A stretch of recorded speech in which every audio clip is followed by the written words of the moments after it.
Hey Froggy friends, Kirostyle here. Welcome back to Ace Attorney Investigations. Thank you so much for joining me here on stream. Kieran, congratulations on being first. Welcome in. Psycho Reaper, it's good to see you. Willful, welcome, welcome. And thank you so much for the sub. I really appreciate it. Thank you for 14 months of support. Thank you, thank you.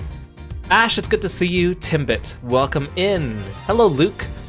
And Danger, hello, hello. And Lork, thank you so much for stopping by, everyone. Hope you're all doing well today. We are starting episode 2 of Ace Attorney Investigations. Yesterday we finished the first case, which is the tutorial, and the second case here is, I think, a bit more interesting than the first one. And I said last time on stream, when I first played this game actually, when I first played this case, I was actually on an airplane, so that's actually quite apt. Yeah, now for the real, like, non-tutorial stuff. I think we should still be able to complete this episode in one stream. Even if we go a little bit longer, that's okay.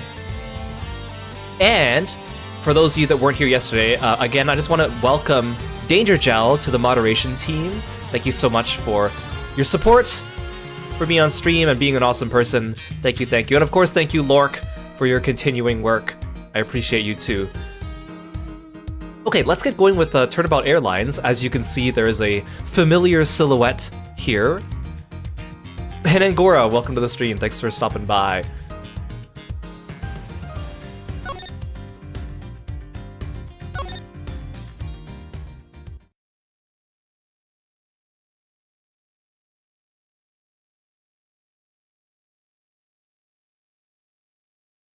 Episode 2, Turnabout Airlines.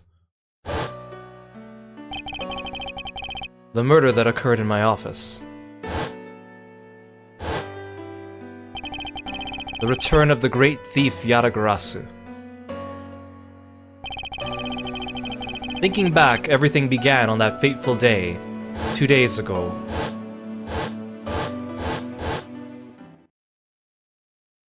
Two days earlier.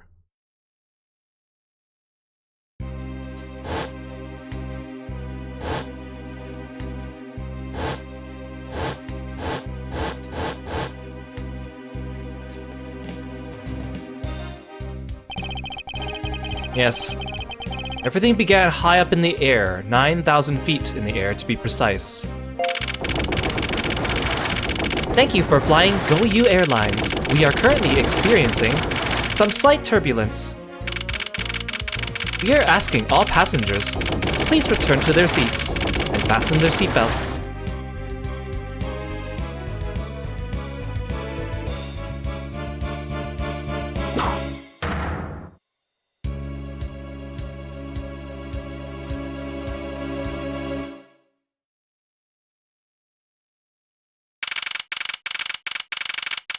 March 12th, 6:13 a.m. Flight G390, first floor lounge. Also, it's also kind of interesting to note, they actually changed the name of the airline here. In the original game, it was called iFly Airlines, spelled with a lowercase I, but they changed it because there's an actual airline company called iFly Airlines, although I think it's spelled with a capital I and a hyphen, but they changed it for the remake. Yeah, oh no, Edgeworth is dead. Here lies Uggo Hughes. Ugh.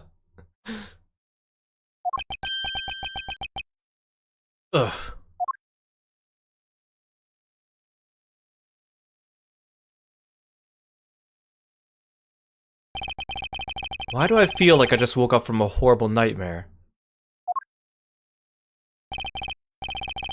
6:13, huh? Guess I was cold for about 10 minutes. Slight turbulence indeed. Ladies and gentlemen, we are currently experiencing some slight turbulence. For your safety, we ask that you return to your seats and fasten your seatbelts. I suppose turbulence is to be expected on a flight. Though admittedly, I'm less than comfortable with anything resembling earthquakes.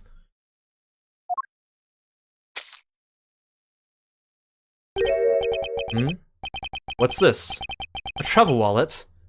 It's not mine. Can we also just entertain the idea of having these statues on the plane? Like, not only would they take up a ton of space, but they would also add to the weight, which would increase your fuel consumption. Like, it's just so garish that it's ridiculous. How did someone else's travel wallet wind up in my pocket? Oh, my head. Why won't this headache go away? Yeah, hopefully the statues are bolted down really well. That would be extremely unfortunate. I'll take care of this travel wallet later, or hand it off to an attendant. Ugh.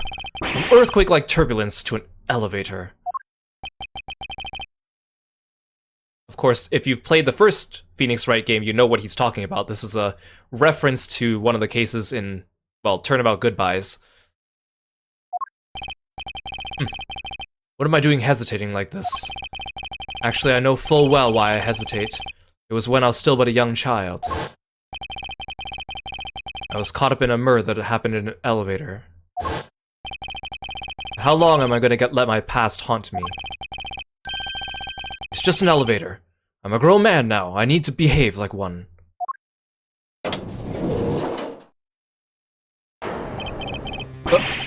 What the? What in the world happened? Is something wrong, sir? I must ask that you please return to your seat.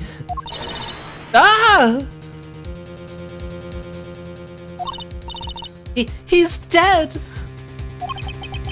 Please calm down. We mustn't jump to conclusions without all the facts. What's wrong? Did something happen? You murder! No! You have it all wrong. It wasn't me. He must have gotten killed by the elevator boss. Yeah, playing Among Us be like. Oh yeah, did you guys see that they're doing an Among Us collab with Edgeworth? Where you can, like, get your Among Us dude and dress him up like Edgeworth? What an interesting collab. March 12th, 6:41 a.m. Flight G390, second floor, first class. And then you guys can't quite see it, I'll show you. But there's Edgeworth in the corner here. He looks very happy.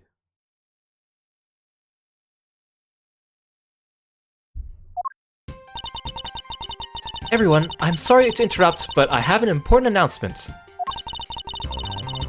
I'm one of your flight attendants today, Rhoda Tenero. So, her pun name is not really that obvious. Rhoda Tenero. If you say her name in first, if you say your last name first, it becomes Tenero Rhoda. So it kind of sounds like the narrow road. And you might be wondering, well, that's kind of a weird pun. What does that have to do with anything? Apparently, it's just to be parallel to her Japanese pun. Her Japanese pun is something about a narrow road, so they just kind of did that. Unfortunately, we have just had a minor accident on this flight. A minor accident? Minor accident. Yeah, that guy has a lot of bottles. An accident? Don't treat us like we're stupid. I caught a glimpse and it was a murder. What murder? What's going on with this flight? Everyone, please calm down. There's no reason to panic. This flight will stay on course and make its scheduled landing. We are still currently in the middle of a rough patch of turbulence. So until we are out of this area of turbulence, I ask you please remain seated. But someone was killed, right? I mean, what about the killer? Let me off! Please, there's no need to feel threatened. We have already apprehended the culprit.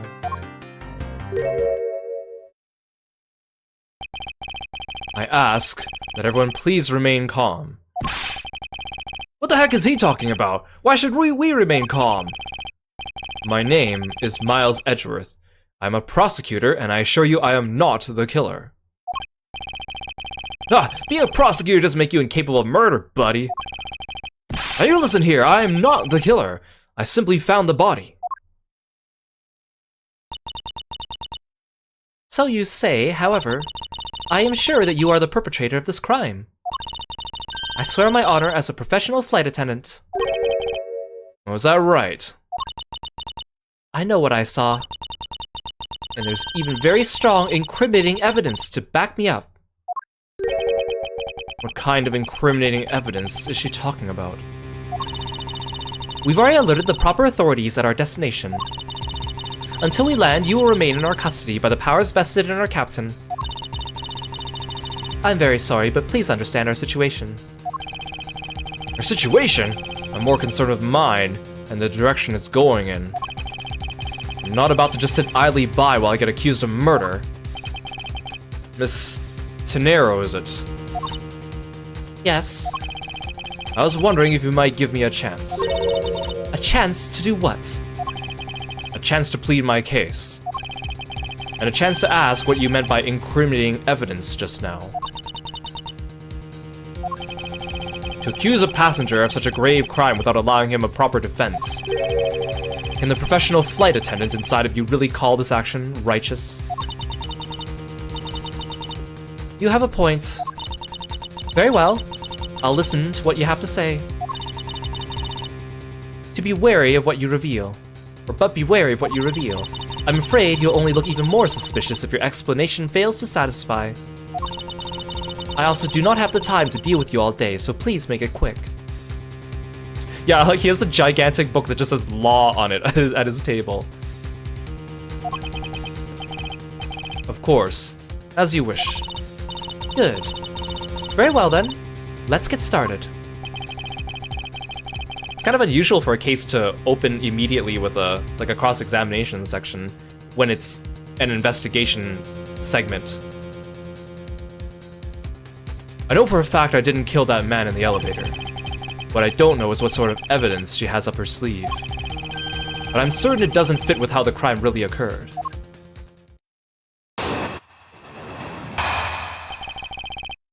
What Miss Tenero saw. I swear to tell the whole truth as a professional flight attendant. Also, her hair is very interesting. Look at how, like, boxy it is on the back there. Unfortunately for you, Mr. Edgeworth, I am certain you are the killer. The scene I saw in front of the elevator. It was you, standing there with fresh blood dripping off the murder weapon. So if you would please cooperate, we'll turn you over just as soon as we land.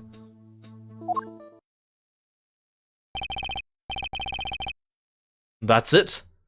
That's her evidence? I don't think you could ask for a more perfect witness testimony. Wouldn't you agree, Mr. Edgeworth? Not really. It's hardly perfect when there's a gaping hole in it.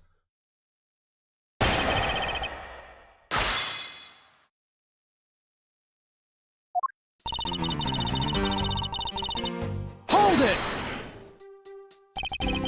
Tell me, what exactly puts the pro in professional flight attendant for you? Well, it means we are very professional about how we take care of our passengers. Services like fetching papers and responding to calls are done with speed and accuracy. I can assure you that I give testimonies with the same level of professionalism. But I'm sure you'd already realized that by now, right? It's a bit hard to appreciate your professionalism when I'm the one under suspicion. And there you have it. My professional testimony is accurate and reliable. Hold it!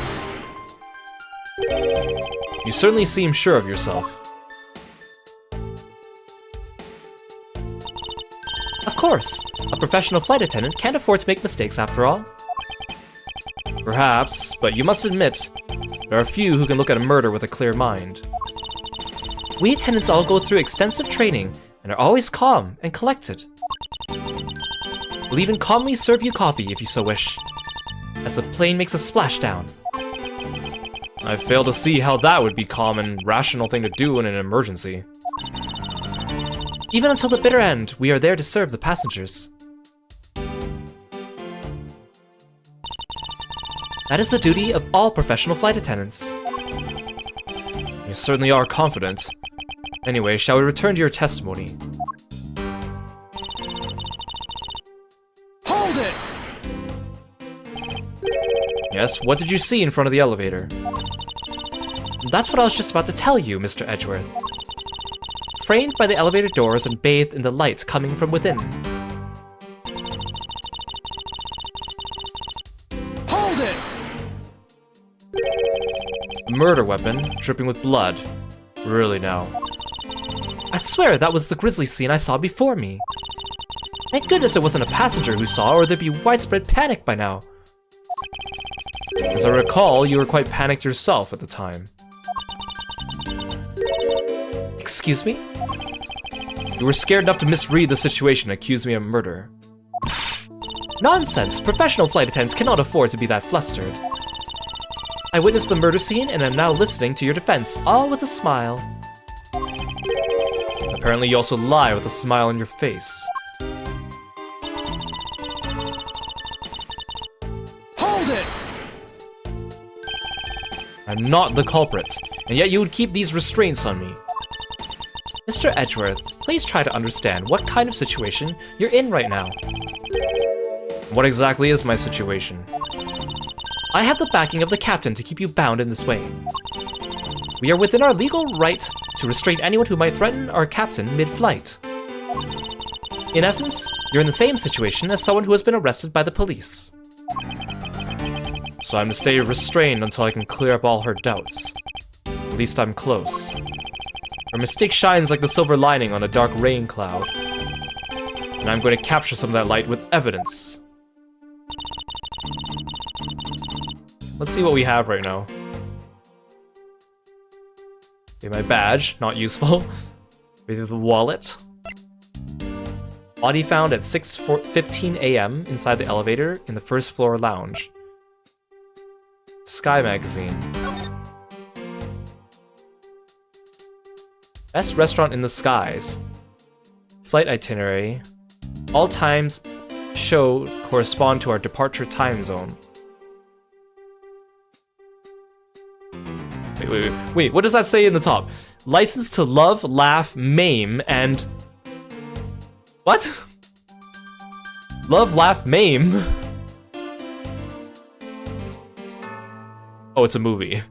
Suspense, hard-boiled action, 120 minutes.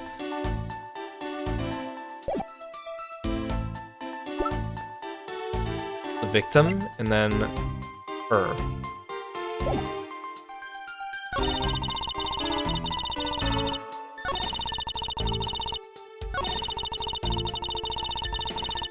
Yeah, he's a warrior of light. He can stuff dead bodies into his pocket and carry them around like items. That part is still so funny to me in FF14. So she thinks the travel wallet was the murder weapon. Objection! Miss Tenero. What is with all the yelling all of a sudden? Force of habit. Well, it doesn't matter. Miss Tenero. You say you saw the murder weapon dripping with blood. Is that correct? Yes. All that blood. Drip, drip, drip. Just recalling that scene sends a chill down my spine. Sorry, but your so-called professional flight attendant training has failed you. What? I'd like to direct your attention to this. Do you know what this is? It's a travel wallet, right? It looks a bit big and bulky. Wait, if she thought that was the murder weapon, how did she let him continue to carry it?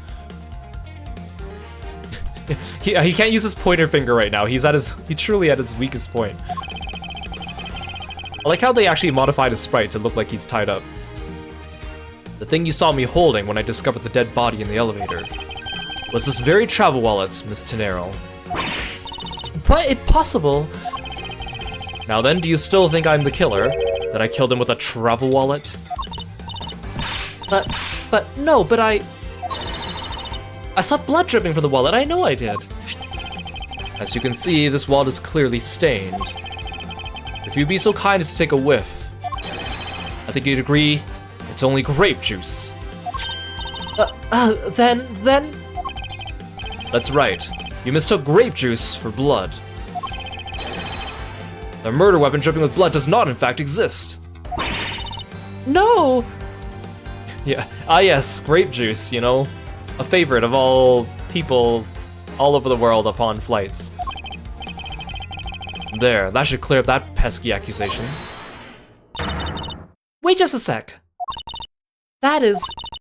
I mean, even a wallet could be deadly if it was wrapped around something heavy. I demand you show me what's inside. Please. She's trembling, and attacked on please at the end. Sounds like I've got her. There's no need to look inside. Even you can tell from its appearance it's light. No, I can't be sure of anything until I see the contents of the wallet for myself. Oh, she's a persistent one. I suppose we have no choice but to see what's inside. Miss Tenero, if you'd be so kind as to open the wallet and check its contents for me. Alright. I usually don't pry into passengers' belongings, but we have no choice here.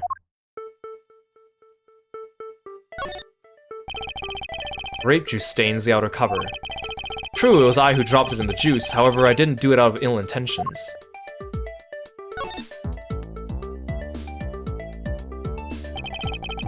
It seems this passport is all that's in here. As you saw, there's nothing but a passport inside. This renders your wallet was the murder weapon argument moot. Wouldn't you agree? Please, hear me out, Mr. Edgeworth. What is it now? Well, I was wondering, whose passport is it exactly? Can I take a look? Why not? I'm rather curious myself. This is... Just as I thought. This travel wallet belonged to Mr. Ackby Hicks, which makes it the victim's property.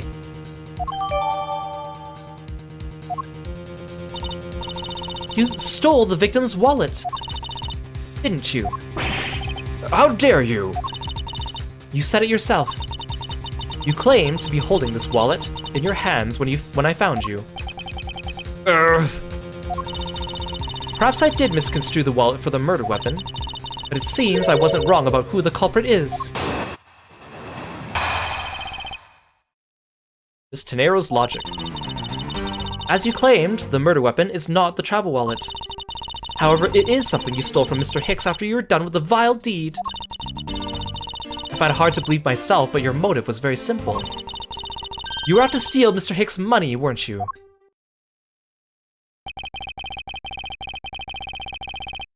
So even though I didn't have the murder weapon on me, you still suspect me, I see. You stood up at the crime scene with the victim's wallet in your hands. How can I turn a blind eye and not suspect you of foul play?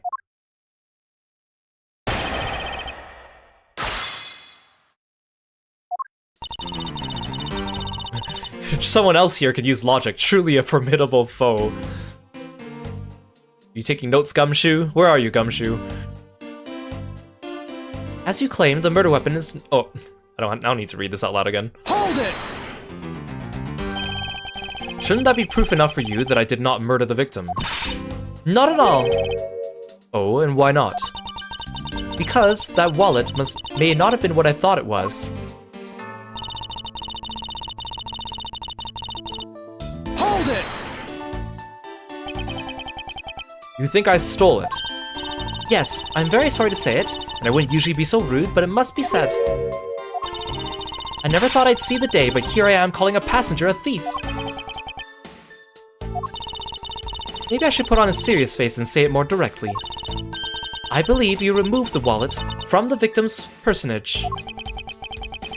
It really doesn't matter how you phrase it. What I'd like to know is why you think I stole Mr. Hicks' wallet.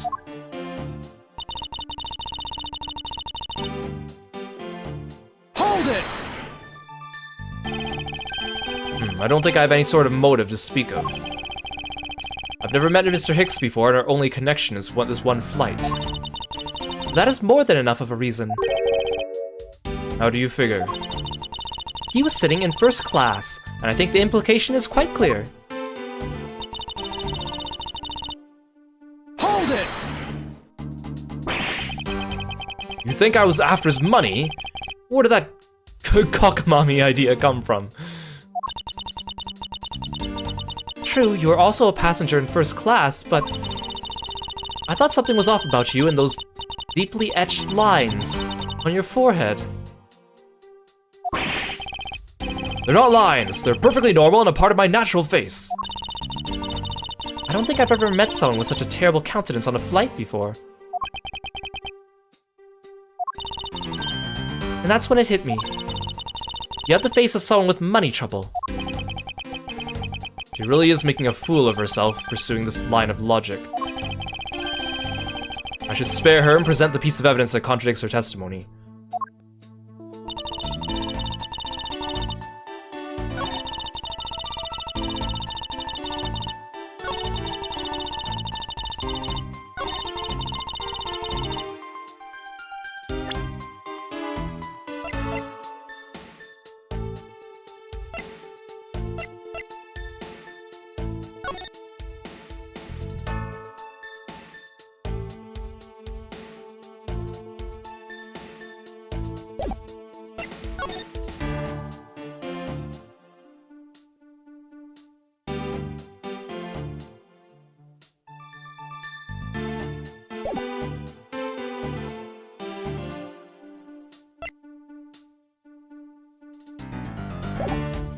She says I want to steal his money, but there's no money in the wallet.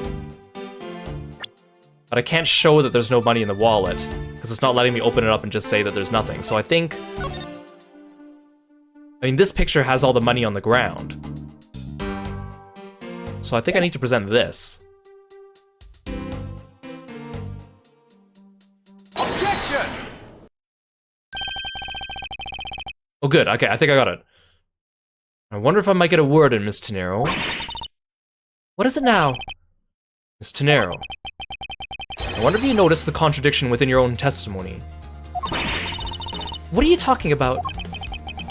It's simply impossible that the motive for this murder was monetary theft.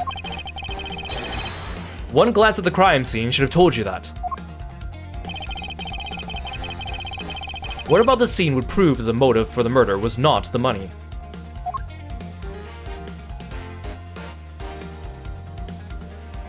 Do I need to point to a specific piece of money? Here, this one seems pretty good. Take that! If I may detect your attention to things strewn all over the floor. Ah! That's right. The floor is covered in bills and coinage. By your rationale, these were the very things the killer was after. Ah! I think we can assume that the wallet fell during the victim's struggle with this killer. And I would think the killer would have noticed something like money scattering everywhere. Furthermore, as you can see, there was no effort made by the killer to gather the money. But the wallet... Objection! Ah yes, the wallet. You also recall that the only thing in it was Mr. Hicks' passport. Ah! If you're really insisting it was a crime based on greed, then you're claiming it was all for an empty travel wallet. Forgive me! Please!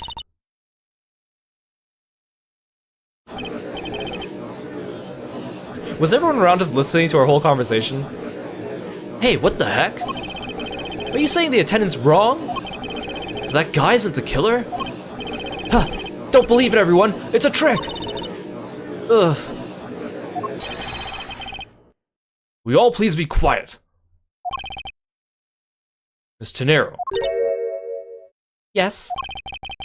You lost your cool when you saw the dead body.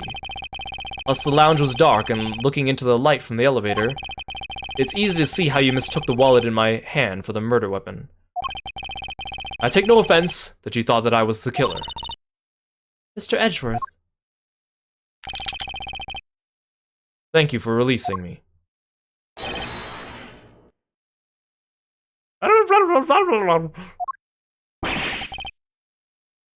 What is it now?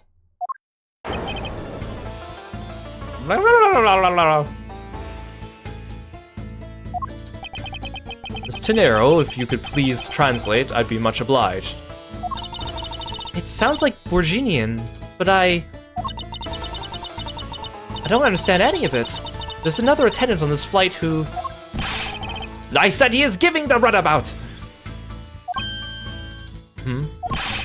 I don't require an interpreter, I speak English just well, see? You, the attendant. Yes, sir. I want this person to be under arrest until we arrive at the airport.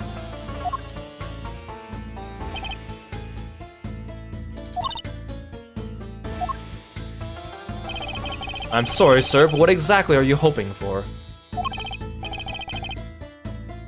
What is it you want? I am finished talking to the likes of you. Please, I would like to hear what you would like me to be held under arrest. I would like to hear why you would like me to be held under arrest until we land. Oh, I see the full poster in the back now. License to love, laugh, maim, and murder. You, how dare you try to waste my time? You're the one who stuck your nose into my affairs. I want to spend every last one more second with my precious art. I have no time for other things. I know what you are. I see through you. Insolvent. Yes, I am pretty sure that's how you say it in English. Well, I should hope I'm not monetarily bankrupt, but I don't think that's what you meant. I'm sorry, but I don't think I caught your name. I am Zinke LeBlanc II. I'm a very wealthy man in Virginia. So in the original Japanese name, his last name is White, but they must have changed it in the English version so that you don't accidentally think he's related to the character Red White from the first Ace Attorney game, because his last name is White in the English version, so they probably just changed it to LeBlanc, which of course means the same thing. But I am not ordinary rich man. I am an art dealer, a rich seller of beauty. Tenero's hair bun goes so far out the back of her head from this angle now that we see it. Mr. LeBlanc, what do you mean just now? Pardon? When you said that Mr. Edgeworth was giving me the runabout. I have to explain?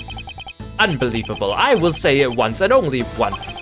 I do not have even a second to waste. Time is money, as they say. It's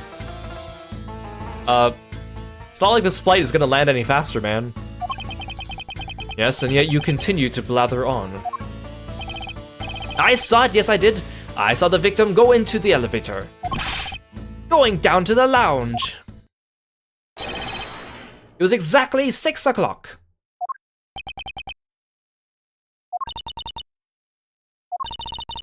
And what's the significance of that time? At 6, he says. Wait, you saw him at 6? What's the matter, Mr. Edgeworth? He understands, I see. Miss Attendant, what time did you discover the body? Well, it was a little after that patch of turbulence, so I would say around 6:15. Hicks was his name, was it? Then I say that man Hicks was killed in the 15-minute time span. Why has he got his hands in like a little gun formation? And the only person in the lounge at the time was this prosecutor, yes.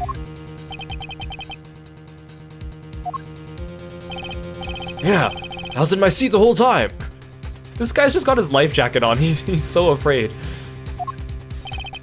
Me too, I was watching the movie and enjoying a fine glass of grape juice. Look at all these bottles of grape juice I have.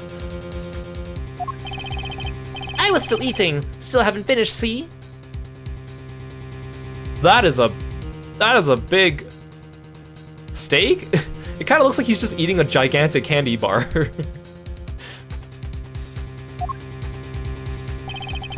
The other passengers have an alibi, so you have no problem with them, I suppose. No compliant, I see. Not a single word against this, right? I have no way of discounting what you have put forth at this point, but it wasn't me. Oh, so you say? But do you have what you say, the evidence? Mr. Edgeworth, are you really the culprit after all? Mr. LeBlanc, I suppose you're quite certain of what you saw, enough to give testimony? Of course, I was looking at that man the whole time. He was playing with that annoying little, small machine the whole time. Machine. Yes, that's what you people call it in English, yes. He was making me crazy with that click, click, click. From the description, it sounds like some sort of small computer. I believe what Mr. LeBlanc is talking about is a cell phone. I have to say, I did see him playing with it quite a bit myself. These kids and their phones nowadays. Simple cell phone. A laptop or organizer I can see, but that's kind of low budget. I hate that noisy little machine in his hand. Not a fragment of beauty, all it produces is ugly sounds. Anyway, I know what I saw. Miss Tenero? Yes? I was wondering if I might be granted permission to examine the crime scene. What? You want to examine the crime scene? If you would grant me a little measure of time, I'm sure I could produce the real culprit. I don't like the sound of that. Fox in the duck pen. Yes, I think that is how you say it in English. It's fox guarding the hen house, and I believe my innocence was proven earlier. And if I'm given the chance, I can clear up all the remaining doubts. Miss Tenero, if you wait until we arrive, there's a good chance some evidence will have been destroyed by then. I understand. Let me see what the captain has to say.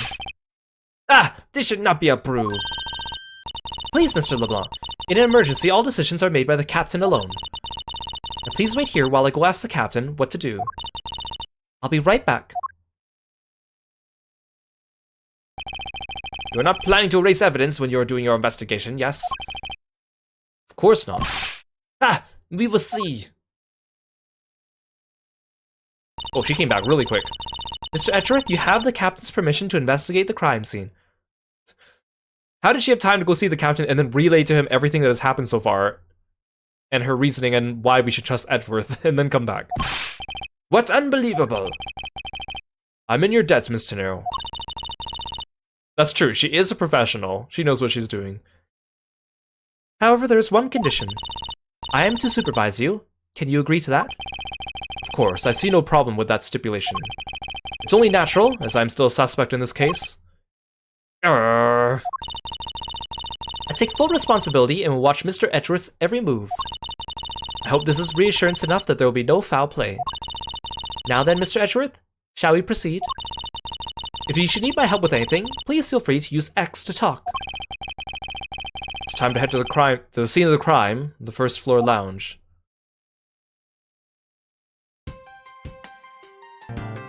Hey, this is Kiro from the future here.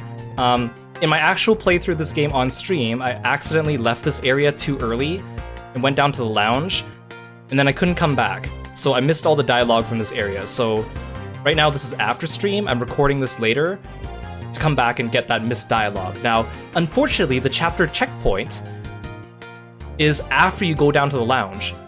So I need to start from the checkpoint from before you start arguing with Tenero. So I had to do both of the arguments with her again, and then go through all this dialogue again. So that's why I decided to do it off stream, because it was just not worth showing on stream, all that stuff duplicated.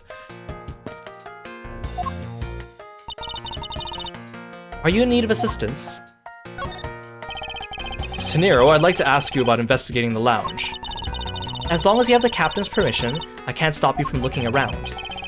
You could pass the message along, tell him I'm grateful for his spirit of cooperation. I will, however, please realize you are still under suspicion. To be honest, I still have my doubts about you. Of course, and I take no offense. Do you really understand what I'm saying? Yes, verily. Do you pinky swear you do on your honor as a professional prosecutor? I pinky swear I do on my honor as a professional prosecutor. Well, I guess that settles that. I feel like my honor as a man slowly diminishing.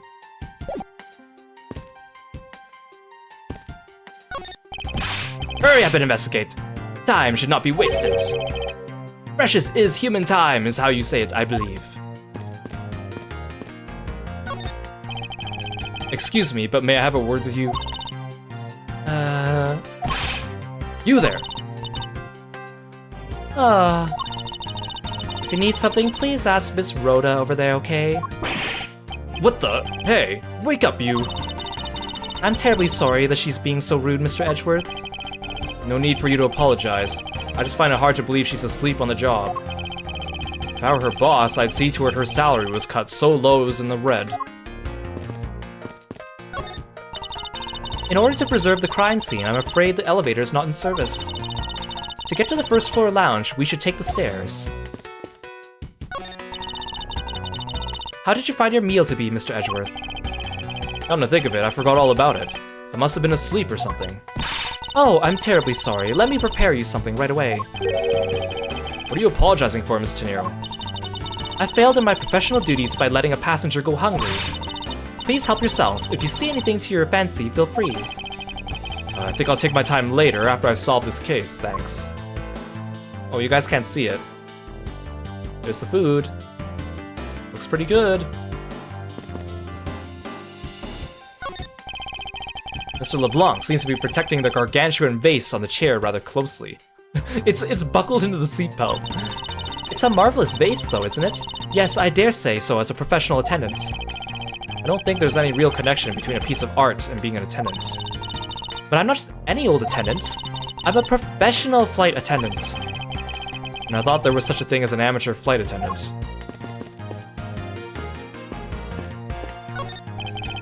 This was Mr. Hicks' seat.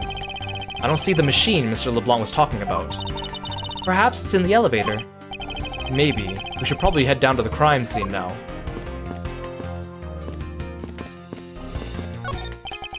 It's my seat. Unfortunately, I didn't bring anything particularly useful for an investigation. It's not as if I'm constantly prepared for such a thing to occur. Ah, that's right. I was in the middle of recreating a chess game. Just an observation, but aren't there too many red knights around that lone blue pawn? Nonsense. It simply shows the blue pawn is no match for the red knight's might. That's a reference to Phoenix, but it's also a reference to his chessboard from his office from back from Rise from the Ashes, I think. Don't get it near me, you criminal! He said, don't get near me, you criminal. I'm not the killer, and I intend to prove that starting now. But that's contrary to the facts. He says, but that's contrary to the facts. I can understand his English just fine, thank you very much. What's a lifesaver doing here? I bought it at the in-flight shop just beyond the lounge. If something should happen, having one will save your life. I think this guy would have been better off not taking a plane to begin with.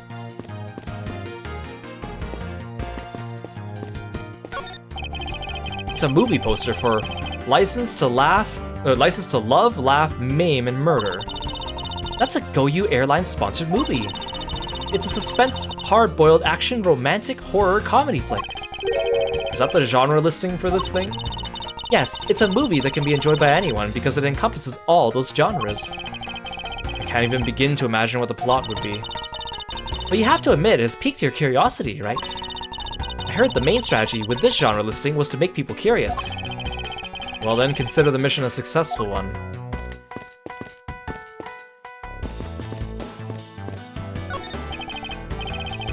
Hey miss, how about another glass? Excuse me, but I was wondering if you know anything about the murder. How about it? How about a glass together? Sorry, but I must decline. I wasn't talking to you, I was asking the cute attendant. I'm sorry, but I'm on the clock right now. But if you need a refill, I'd be happy to bring you another glass at any time.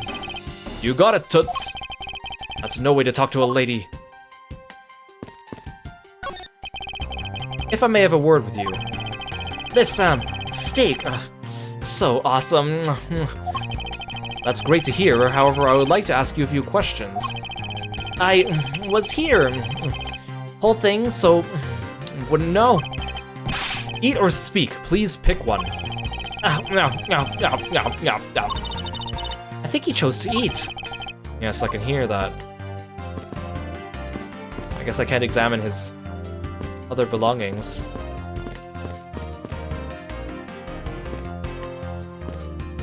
Okay, on with the rest of the episode.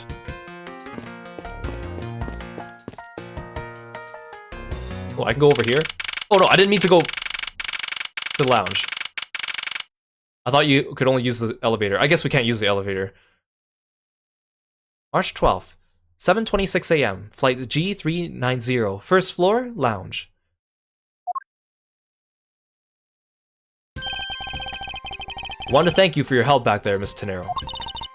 It was nothing. You should thank the captain for granting you permission. Yeah, that is a wide staircase for a plane. This plane is Pretty impressive. And just so everything is perfectly clear, I still don't trust you. Your standing with me hasn't changed one iota. I see. I will bear that in mind. I received an order from the captain earlier. He wanted you to know that we reserve the right to stop your investigation if we feel you are not making progress. When we do, he asks you please return to your seat at that time. So my time runs out as his and his crew's discretion does it. I have to find a way to discredit Mr. LeBlanc's testimony before time's up. I understand. By the way, is there any place you can think of where the killer might hide on board? I don't think so. After every first-class passenger was accounted for on his or her seat, we made a thorough search of the plane. As for business and economy class, no one can move between those two classes and first class without a staff key card.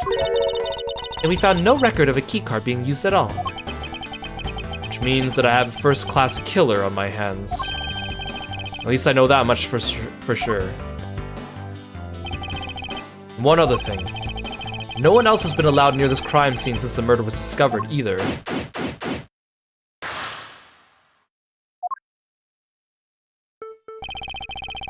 Now then, let's get started.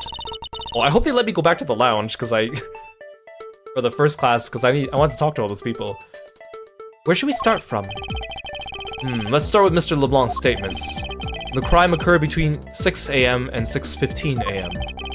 During that interval, the only person in the lounge was myself, which would make me the prime suspect. However, since I did not kill Mr. Hicks, it means that the killer was around somewhere. If we are to believe what you say is true, then yes. The first order of business will be to gather information to win your trust. Hey Fate, welcome to the stream. Thanks for calling Kirby. Welcome in. Oh god, why does it feel so choppy? Is it the turbulence? I can't go back! No! I want to go talk to all the people up there. Well, I guess I'll get a chance later, but I wanted to get all the flavor text. I don't think this game... Let's...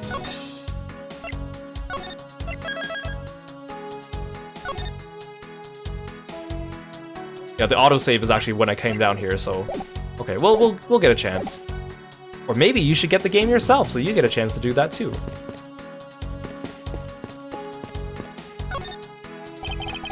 What floors does this elevator serve? Floors? Plural? I mean, I guess between this and the other floor, that's technically two, but still. Only the first and second, although it can also go down to the cargo hold. The cargo hold as well! This is a fat plane. However, that requires a flight's crew keycard. So the only floors accessible to passengers are the first and second, huh? I won't rest until I've inspected every suspicious-looking nook and cranny. I wonder what's hanging off this lanyard. Something's missing from this picture. Now, if I could just put my finger on it. I doubt anyone was expecting to find a dead body in an elevator on this flight. So Mr. Hicks, he's really dead? Yes. He's trembling, although I can't fault her for that when there's a corpse right there. Mr. Hicks, if you're really dead, then please answer. Yes. I see she's over the trembling now, although a new symptom seems to have appeared. Anyway, I should focus on the victim's body. Let's see. There's blood on the back of Mr. Hicks' head. Could this be the cause of death? He appears to have been struck very hard. Even his glasses are broken.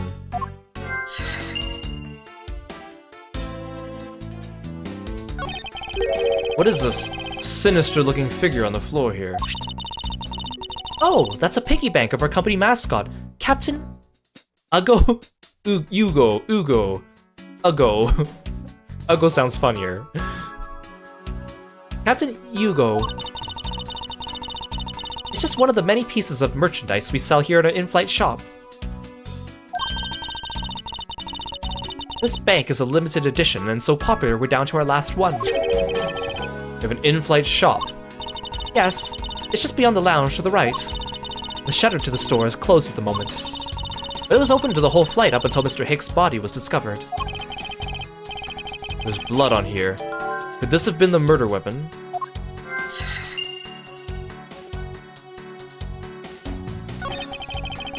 Money is strewn all over the floor of the elevator. I would guess it was all in Mr. Hicks' wallet at some point. Yeah, they need all the money they can to build more fat airplanes.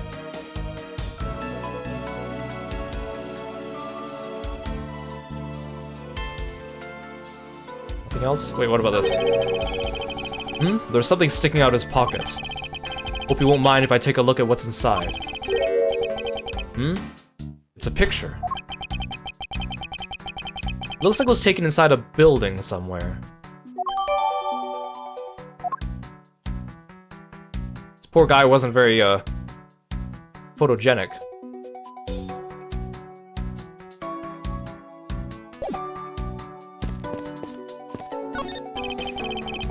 A pity that a brown statue knows not when good drink has been spilt at its feet. There's a statue of our founder, Mr. Hugo Hughes, who's a big fan of grape juice. Ah yes, grape juice. I'm sure he'd be thrilled if he knew so much grape juice was here at his feet. Is that a hint of hero worshipping I detect? The in-flight shop is just beyond these shutters. We don't have permission to open them, so I'm afraid I must leave them closed. There must still be clues to be found here in the lounge. I must remain ever vigilant. Glasses and candles thrown into disarray by the turbulence. It's been a while since I've seen this big of a mess. It's terribly embarrassing, but I thought it was an earthquake for a second. And I frantically started searching for gas valves to shut off. I guess the shaking of the plane was bad enough to be mistaken for a real earthquake. Not that I would know, since I was unconscious for most of it. This toppled over chair, yet another victim of the turbulence. No! Look at all that grape juice staining the back. You may not look it, but this chair was extremely valuable. It was? Yes, it was used when the Rocker Pals came to tour this plane. The Rocker Pals leader sat in this very chair. I'm sorry, but what are these Rocker Pals? I can't believe you've never heard of them. They're all the rage. The Rocker Pals are an extremely popular international band. They added Pals part as they became more popular, especially among teens. Ah, that explains it. I'm not really one for the music of today. Maybe I should ask Detective Gumshoe about them later. On second thought, I can already see how confusing the conversation would get. This grand piano is the pride of this plane. It can play the music of whatever CD we insert into the CD drive. That's not a piano, it's more like an overgrown music box. But its keys depress along with the music, as though there really is someone playing it. Some people have entirely too much money to waste on overly complex toys. Yeah, exactly. This isn't the Steel Samurai, I can't understand it. This door leads to the flight attendant's room. But please understand, it's off limits to unauthorized personnel. The room is giving off the scent of women's perfume. One would think the perfume would smell great. However, to me, it simply smells. Not that I have any interest in what lies behind this door. Perhaps we should return to the investigation, Mr. Edgeworth. Mr. Edgeworth? Sorry, I spaced out for a second there. These bottles and glasses must have been broken by the turbulence. There's quite a bit of broken glass here. Please be careful when passing through the area. Thank you very much for the warning, Mr. Edgeworth. However, no matter how kind you are towards me, know that it does not clear up any suspicions I have about you. I wasn't warning you for the sake of clearing my name. These counter windows offer a glimpse of the sky, but these clouds, they tell me nothing. Mr. Edgeworth, you look like you're talking to the clouds. Is that so? Then tell me, what do you suppose I said to them? I don't know, it looked like a rather one-sided conversation. The clouds, they tell me nothing. There are a few copies of Sky magazine in the magazine rack. This month's special is an English trivia quiz. That's not a bad idea. I've heard the youth of today don't know a particle from a participle. Now, please don't go around confusing people with made-up words, Mr. Edgeworth. Who's ever heard of such a silly word as participle? Case in point.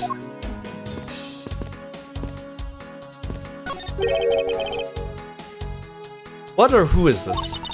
This is a bronze statue of the founder of Go-Yu Airlines, Mr. Yugo Hughes. The one on the left is of when he was in his 40s, and the other is of him in his 80s. The man aged at all over those 4 decades. Maybe I need to squint more.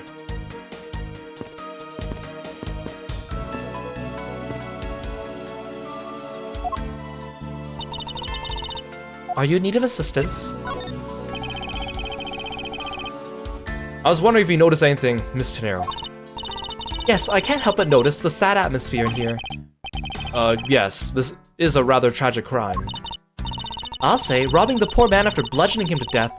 Talk about rubbing in the salt. I believe I mentioned this earlier, but no money was stolen from Mr. Hicks. Oh, yes you did. Sorry for the accusation. But I still insist there is something off or missing from when he was in his seat. Oh? Something's missing then. I can't forgive someone who'd do this to a passenger of mine. I swear as a professional flight attendant, I will capture the culprit with my own hands. And I promise as a prosecutor to solve this case with logic and deduction. I should go over the leads I collected so far one more time. The key to solving this lies at the intersection of my logic and the evidence. Okay, so they won't let me go back to the upper class area.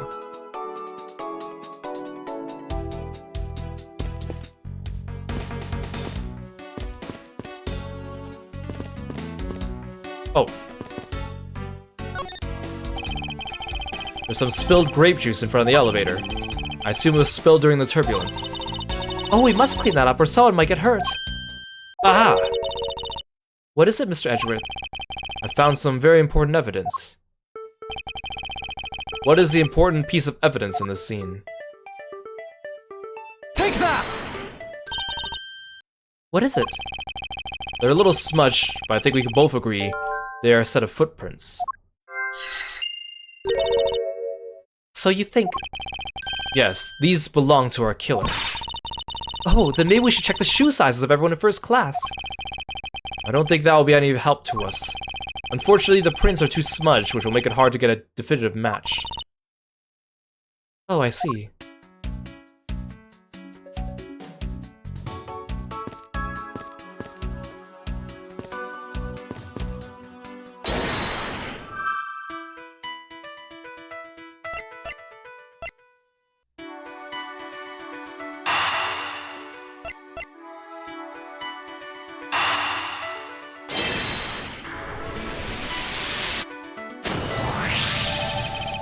A statue with blood on it lying next to the body of a man who was beaten to death.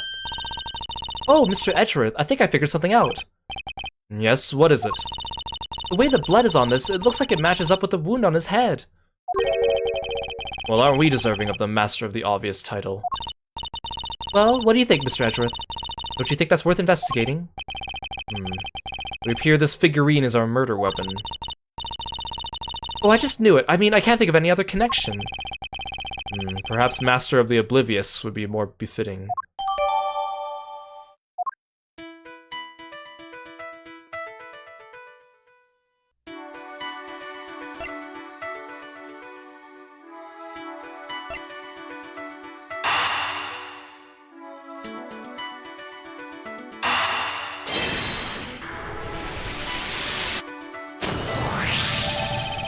True, there wasn't anyone else in the lounge other than myself right before the turbulence. But if the killer was in the elevator along with the victim, then that's a different story.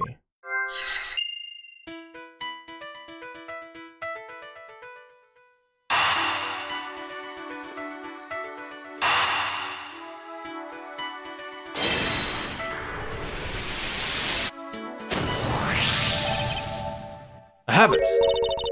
I'm sorry, but I don't understand, Mr. Edgeworth. I can prove that someone other than myself was here around the time of the murder. What? Really?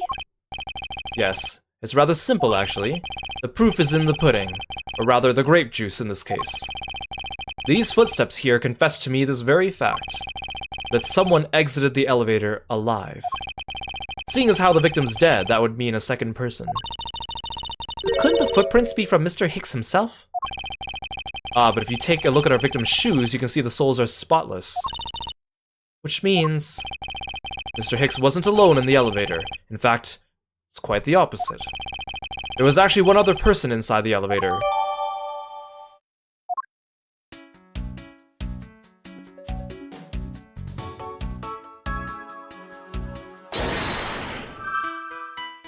Oh, okay, I only have one more piece of evidence.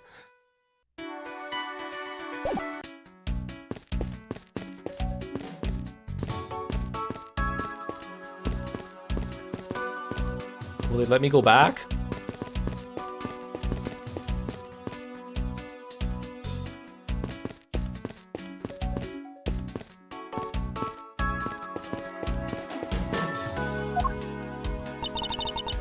Are you in need of assistance?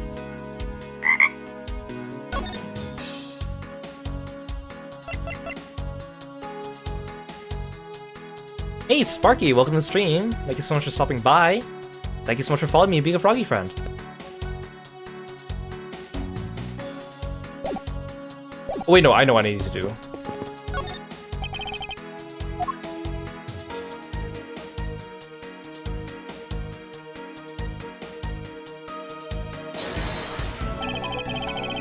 Is this spot somehow connected to any of the evidence I hold?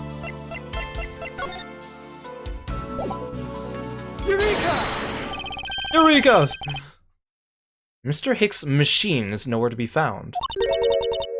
His machine. His cell phone, Miss Tenero. Ah, so I guess it's because it's not here. Yes, I think we can safely deduce the killer took it.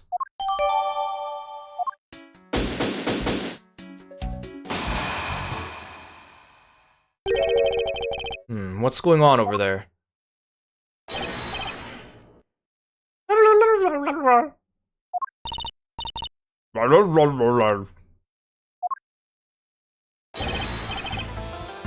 Unforgivable, this is unforgivable! You understand what I am saying? The movie is late! Thanks for the frogs, Luke. It is the same level of bad as if the plane arrived late. But the movie... What? I will not talk to you anymore. You are just wasting my time. What is the matter, Miss LeBlanc? Or Mr. LeBlanc. If there is no emergency, please return to your seat, sir. Do not tell me what to do. I need not sit down. Well, Mr. Prosecutor, do you prove you're innocent yet?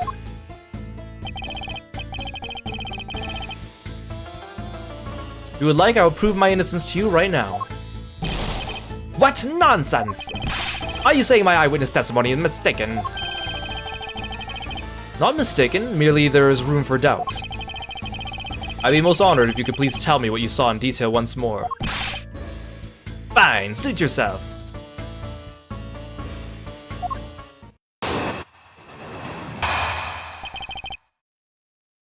What I saw. I'm certain I saw Mr. Hicks enter that elevator. It was when the needles on my pocket watch pointed to the 6 and the 12. The body was discovered 15 minutes after that in the lounge, yes. And you, the only person in the lounge at that time, must be the criminal. Mr. LeBlanc's conclusions seem to make logical sense. After all, the only person in the lounge at the supposed time of the murder was me. So, my eyewitness testimony. If you think you can destroy it, come, let me see. Hurry! Do I look like a man who's having the time to wait for you? Why is he so irritated? I'm the one accused of murder here. Anyway, I must find a way to discredit Mr. LeBlanc's account somehow and fast.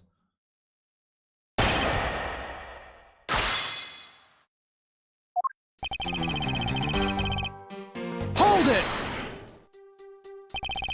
Mr. LeBlanc, were you able to get a good look at the inside of the elevator at the time? Of course, I saw what was inside. You sure the victim was in the elevator alone?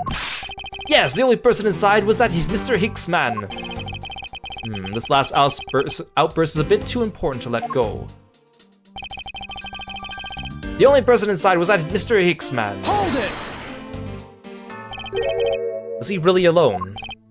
Of course, I will bet even 1 cent. A cheap ante for a cheap testimony. But if that's how you want to play it, I'll happily take your 1 cent. Hold it! I assume the pocket watch in this case is the one you keep checking, is that correct? Oh, you noticed. It's very expensive antique, I have you know. The feeling is wonderful when I fully wind it up by hand. It does look very well designed and quite classy. I will have to charge you if you want to touch it. That's quite alright. Let's continue with your testimony. What a cheap man you are. Now return to the time you wasted back to me. And if we must, I saw Mr. Hicks enter the elevator at 6 o'clock. Hold it! It's true, I found the victim's body at 6:15. And that's when I found the two of them as well. You see? It all matches my testimony. Hold it! That is the most mistaken way of thinking I've ever heard of. No, your silly opinion is what is mistaken. Please calm down, the both of you. In a sense, you're both mistaken. Well, if that isn't the pot calling the kettle black, I don't know what is. I spy a little hole in his words. As you wish, Mr. LeBlanc, I will show you proof of my innocence.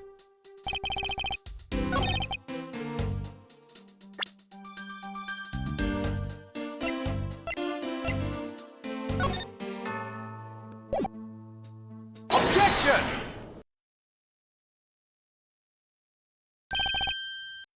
Hey Ditzinal, welcome to the stream. Thanks for stopping by today.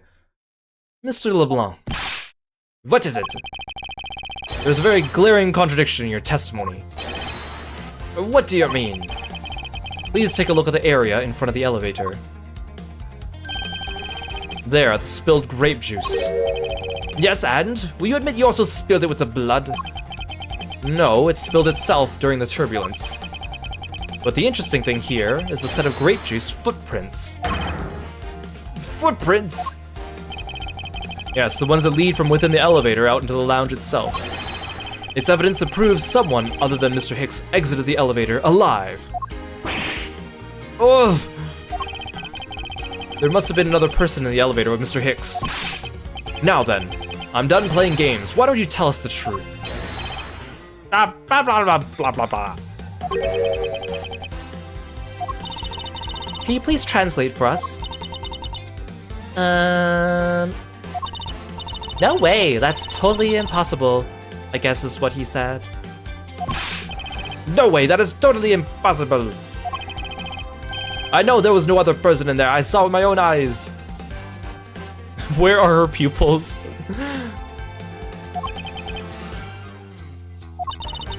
If you want to know what I think, Mr. Edgeworth, I don't think Mr. LeBlanc is lying to us. I suppose she's right. Doesn't seem to be lying. Then what does it mean? What about this contradiction?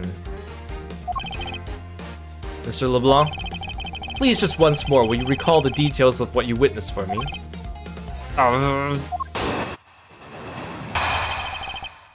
Yeah, that other flight attendant's wearing her uniform very professionally. I was very upset when Mr. Hicks passed by my seat. He was always checking the time over and over again. I happened to follow that man with my eyes when he passed me, and I saw clearly into the elevator he was entering. But I swear there was no one else inside, no one.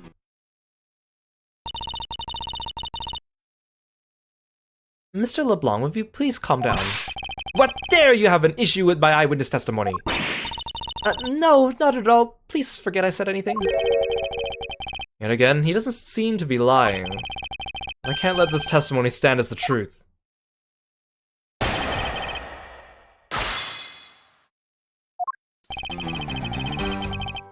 Hold it!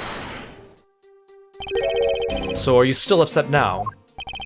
I'm always upset. The only time I is not is when I have a piece of art in my hands. Surprisingly easy to believe that about him. But I was even more upset when Mr. Hicks walked by me. I was always checking the time over and over again. Hold it! Why were you so attentive to the time? Because something unforgivable was happening. Come to think of it, you were yelling about something unforgivable earlier. I was giving a complaint to the attendant about the movie starting time. Return back to me my time, in money. you understand the point. Movie? Is he talking about the in-flight one that's mentioned in the magazine? A summary of the plot and start time. Interesting. They were supposed to show License to Love, Laugh, Maim, and Murder. I cannot see that movie in my country. You can only see it on international flights. I look forward greatly to that movie. I check my pocket watch whenever possible so I would not miss it. Oh, I guess they don't have the movies on demand here, huh? I remember the good old days when you would ride on long flights and you didn't even get your own individual screen. You get like a tiny screen that was like every like 3 or 4 rows, and then they would just kind of play movies on it. You had no say what the movies were. You probably couldn't even hear them or anything either. I think I remember once as a kid, I was on a flight, one of those long Asia flights, and they were playing one of those movies on the tiny screen. And it wasn't like a scary movie, but like as a kid, I was quite impressionable. So, you know, the movie had a little bit of like violence and stuff in it. And I got like, not like scared, but I was like, oh gosh, I can't tear my eyes away from it, but I shouldn't be watching this because it's like freaking me out. I don't remember what movie it was though. I mean, I don't think I would have even known anyways. I even set my pocket watch to the destination time when I came on board. So my watch is not wrong. It matches the schedule. The movie was still late. Very, very late. Hold it! Your pocket watch. I'd like to ask you a little bit more about it if it's alright. A movie I wanted to see would not start, so I checked my pocket watch many times. Hold it! You remember once being stuck on the runway for so long, they showed an entire in-flight movie before takeoff? Oh gosh. So this movie you mentioned, is it the one listed in Sky Magazine? Yes! I was so looking forward to watching License to Love, Laugh, Maim, and Murder.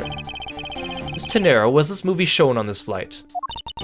Yes, it was shown at the scheduled time. Isn't it possible you simply slept through it by accident? Nonsense, you doubt me. No, now stop pointing at me like that. Yeah, Edgeworth, how does it feel to get pointed at, huh? Oops, I didn't mean to press that. Odd, how did he miss a movie that he was clearly hoping to see? I checked my pocket watch a great number of times, that much I know for sure. My watch is set to my destination's time. I always set it when I board the plane. Hold it! You're sure about what you just testified, Mr. LeBlanc? Yes, of course, I am a very busy man. I'm immediately busy when I land. I have many places to go and no time to waste adjusting my pocket watch. I see, that was a very valuable statement you just made. Flatter me all you want, but you will not get 1 cent out of me. That's alright. All it requires is a piece of testimony.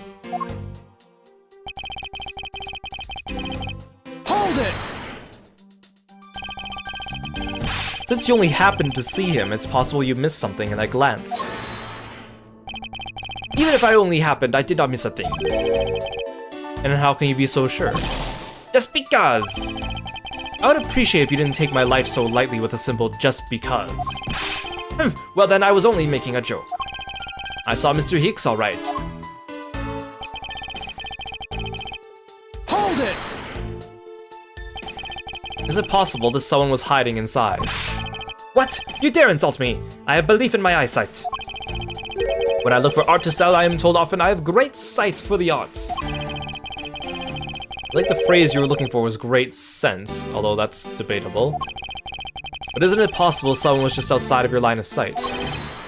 You are persistent, I tell you. I looked clearly. Hold it! Why do you insist you're absolutely not mistaken? Because when I say I'm not wrong, I am not wrong. Mr. LeBlanc, if I may, I think beyond misconceptions and mistakes lies the truth. Funny, that suspiciously mirrors something I told her a little while ago. I honestly don't think Mr. LeBlanc's lying. I don't think he's lying either, but I think he might be mistaken about something. Mistaken? Yes, and I'm going to correct his mistaken recollection with evidence. And this professional attendant shall witness the prowess of a professional prosecutor.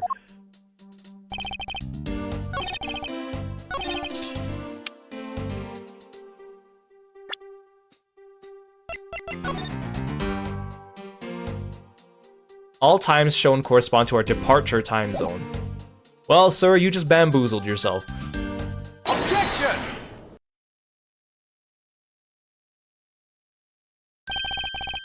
Mr. LeBlanc, you said this just now in your testimony. I like how they're playing like the dramatic music. I even set my bucket watch to the destination time when I came on board. Now, if your watch has been set to our destination's time zone, it would mean that your watch is displaying the time of our destination. Yes, and the correct time is worth its 6 cents. I would like you to take a look at this. If you believe this Sky magazine, clocks on this flight run in accordance with the time of our departure time zone. Of course, the movie's schedule was also created with that in mind. Ms. Tenero, for the confirmation's sake, what time zone is this flight aligned with to right now? Well, we made a short stop at a transfer point. That's right. It was in that small Asian country, the Republic of Zhengfa. But we didn't readjust our onboard clocks at that time. So right now, we are still running on Borginian time.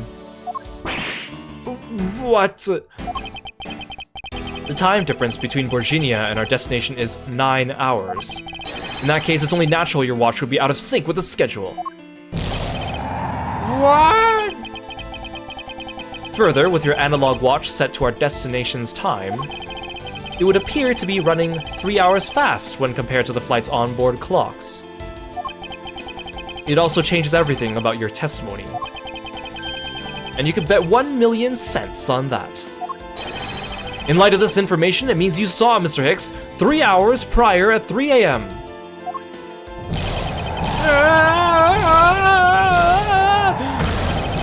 My 1,000,000 cents! This should clear up all the remaining accusations. So, interesting little fact about Mr. LeBlanc here.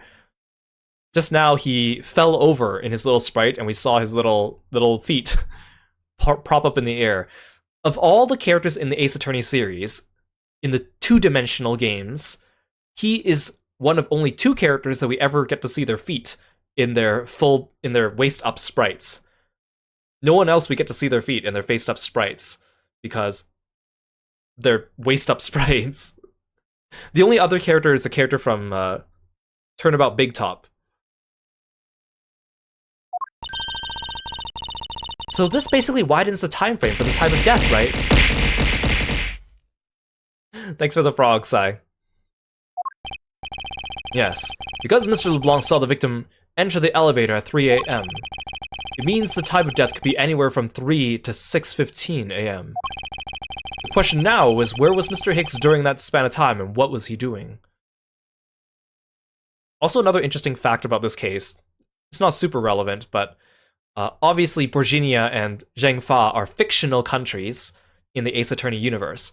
But even if they're fictional countries, they do have like approximate locations. But because the game originally takes place in Japan, but then in the English localization it changes to Los Angeles, it makes the flight path very strange. The flight path does not make any sense if you consider that they were trying to end up in Los Angeles. I've got something to say. And you are? She's only been standing here for the last like 10 minutes. Oh. I'm Cammy Meal. I'm a flight attendant. Her name pun is, it's supposed to sound like chamomile. She's always falling asleep. What is it you wish to say? Well, I think your story's a little different from how I remember it. What do you mean, Cammy? I saw Mr. Hicks sitting in a seat at 5 a.m., you know. What? How could you be so sure of the time? Oh, that's right. He pushed his call button when we were parked at the transfer point. Ah, the stop we made for refueling and cargo transfer in Zhengfa, correct? Message from Captain Yugo. This flight will be making a brief stop to refuel and transfer cargo in the Republic of Zhengfa between 4 and 5 a.m. We ask that all passengers remain on board at that time. Thank you for your cooperation. Yes, it was from 4 to 5 a.m. according to our clocks. And during that time, did any of the passengers leave or did any new ones board this flight? No. Not a single person got off or in Zhengfa. What about the flight crew? The few who were handling the cargo transfer might have temporarily gotten on or off, but eventually everyone, including Cammy and myself, came back on the plane. So basically I could assume no one left or got on since our initial takeoff. Interesting, I should keep that in mind. Yeah, and I answered his call. I could tell you, Mr. Acme Hicks was there in his seat when we took off again at 5 a.m. Alright, then that puts the time of murder between 5 and 6:15 a.m. Okay, now what time did you come down to the lounge, Mr. Edgeworth? I remember coming down here almost as soon as we left the Republic of Zhengfa. Ugh.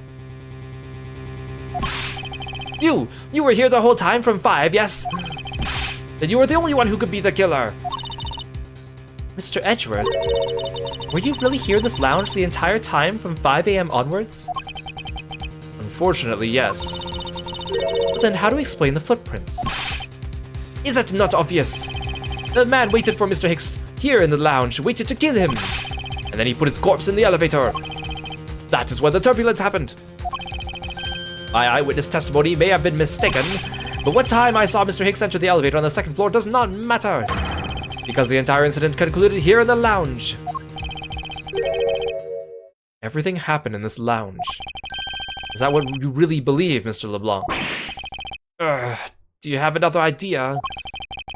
I simply feel there's something out of place in the scenario you presented. Is there something that can tie this crime to a location other than the lounge?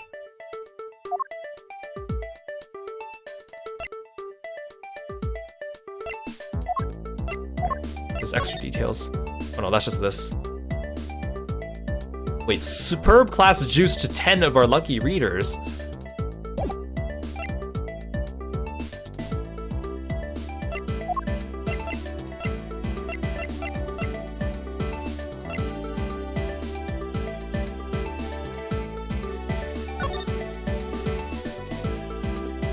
Oh, it's cute.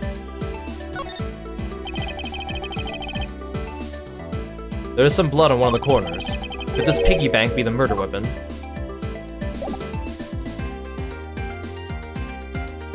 It's the gift shop, right? Take that! The murder weapon.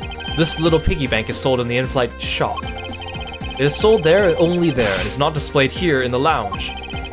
How then did it find its way here? Don't you find that a tiny bit suspicious? Such a trivial point. It only means you prepared it, taking it from the shop first before coming here. Doesn't prove you're innocent at all. Is there no way to win with this man? If I may, What is it? you see, well, it's just as Mr. Edgeworth says. Oh, and why do you know this so well? Well, it's just that that piggy bank was there in the shop. I saw it with my own eyes. And when was this? It was maybe around 5:40 a.m. Isn't that just before we hit that patch of turbulence? That's right. You were in this shop just before the turbulence. Yes, I was. Come to think of it, it's too narrow when I found the body. I believe you came out of that door. Yes, I did. And what is beyond that door? That's the flight attendant's room. Then you were on the first floor. Yes. I had to do something at the shop and in the flight attendant's room. So I went to the shop first and then to the flight attendant's room. Are you saying you passed by me at some point? Yes, you seemed really into that issue of Sky magazine you were reading at the time. I don't suppose you noticed me walking by. I vaguely recall someone walking by, but I didn't take notice of who it was. Anyway, the piggy bank was definitely there in the shop when I went there. Why did you go to the shop in the first place? I went there for a work-related matter. Work, you say? Yes, the upkeep of the shop is also one of my responsibilities. Why did you not say anything about that until now is what I want to know. In any case, I believe it's clear the shop needs to be investigated as well. Shall we head over there then? What is it now? I like how her gigantic smile just looks so, like, dead. She looks so, like, smug. Aren't you forgetting something, Miss Rhoda? Don't you need the captain's permission to check the shop? No, I haven't forgotten. But I have already asked him for permission to search the entire plane. So I think we're alright. That's weird. What is? Well, I just talked to the captain, see? And he said he didn't give you permission to do anything like that at all. What is the meaning of this, Miss Tenero? It means she's lying. Go on, admit you are. You said you had permission to search all over, but you don't. And yet here you are. You, flight attendant! What are you trying to do? Pull the sheep over us! The captain's calling for you, Miss Rhoda. Oh, but don't worry. I already got permission to search the shop from the captain. See, unlike you, I do things right way. Miss Tenero, why would you do such a thing? Please excuse me. Looks like I get to be in charge now. Please go back to your seat, Mr. LeBlanc. Now then, Mr. Edgeworth. If you would follow me, I'll be your guide from now on. There's something about Miss Tenero that has piqued my curiosity. Right now, investigating the in-flight shop is my top priority. No, but I want to go back upstairs. Weren't we going to the in-flight shop? Of course. I still fully intend to. Okay, well the shop's over there. Don't forget now. Mr. Edgeworth, that's the attendance room. Please excuse me, it was a simple mistake.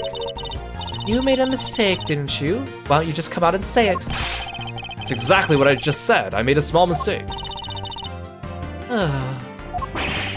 Don't nod off while I'm talking.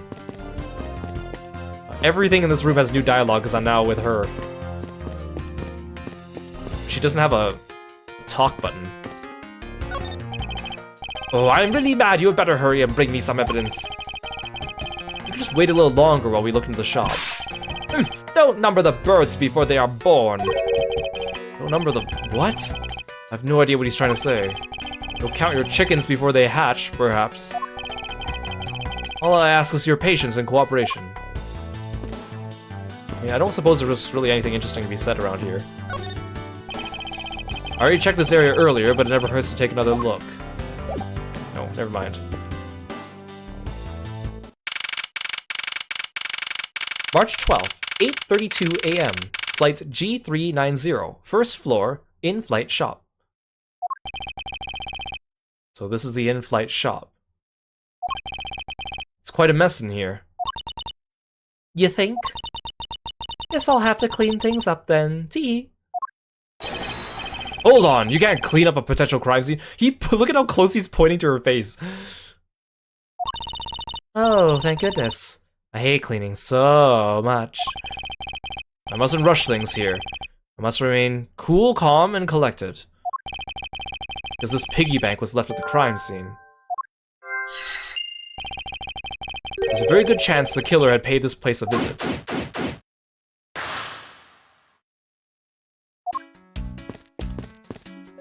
Look at her just standing there.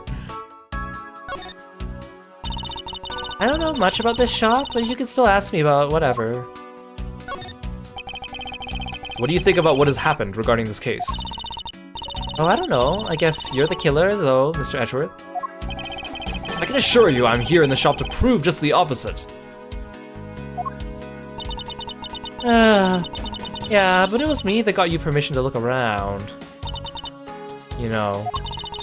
So don't forget that, okay? How am I supposed to thank you properly if you insist on falling asleep? Well, you know what really show your thanks? You see that item for sale over there? Sorry, but you're gonna have to make do with my words of appreciation.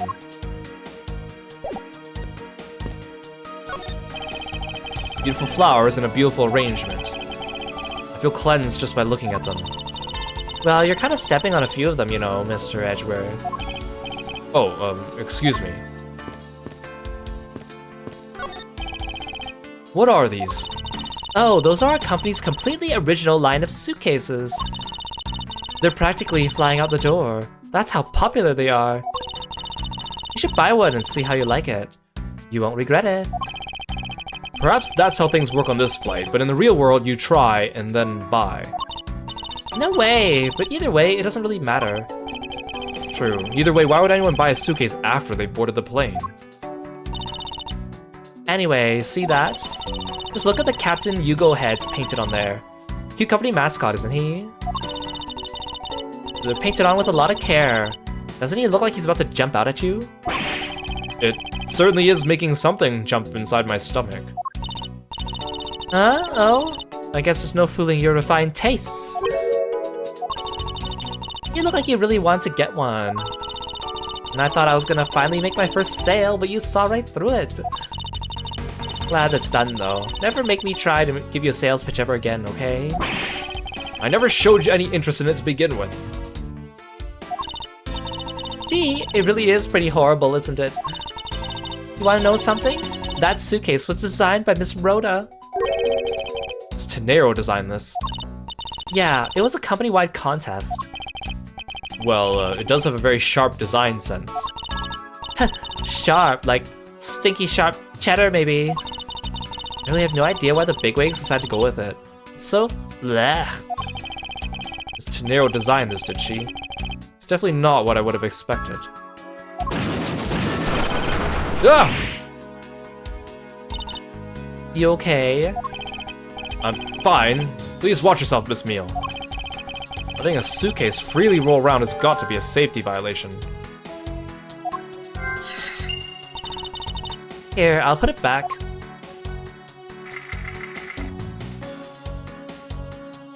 Yeah, you're right. The 50% off sign is covering a window. I also love the little Mr. Yugo plushie that she has. There's a wide selection of souvenirs for sale in the display cases. You know what I'd suggest? Sorry, I have no intention of buying souvenirs on this trip. Okay, then how about you buy something for me then? As a present. I can't think of a single reason why I'd want to buy you anything. But I've had my eye on that pendant for such a long time. Try paying some attention to me when I ask you something, and then we'll talk. Inside this display case is a row of lifesavers and life vests for sale. We sell a lot of those when there's some kind of accident or something. Some people buy them even when nothing's going on. How about it, Mr. Edgeworth? Care to buy one? Wait, you wait until there's an accident and then you try selling them to people? The guy upstairs must have bought a ton of them. I sense this shop is one shopper away from being sued. There are all kinds of luxury name brand merchandise for sale in this display case.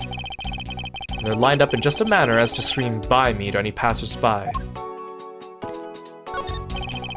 Stuffed toys, just like the one Miss Meal is holding, are on display here. Oh, you guys can't see this one. Pretty cute. They're relatively cheap, which explains why they're displayed so haphazardly. How about it, Mr. Edgeworth? You know you want one too. They're great for when you're stressed. Why do I envision stuffed animal abuse when she says that? The glass from this display case's door is shattered all over the floor. And it looks like there's nothing on display inside either. Wait, actually I think there is something. What's this? A mini captain's hat. Imagine if Capcom starts selling actual Yugo dolls. They are pretty cute. Oh, I thought he would do the zoom in on the cabinet, like the whole like, I won't leave a single stone unturned.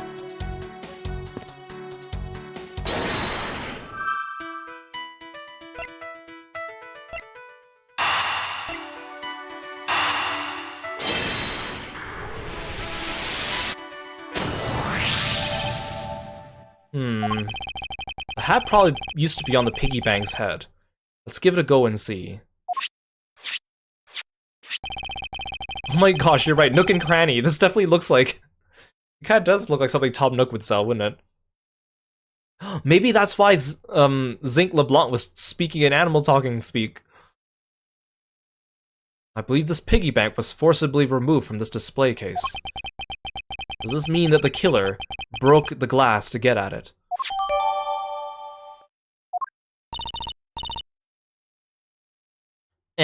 Really?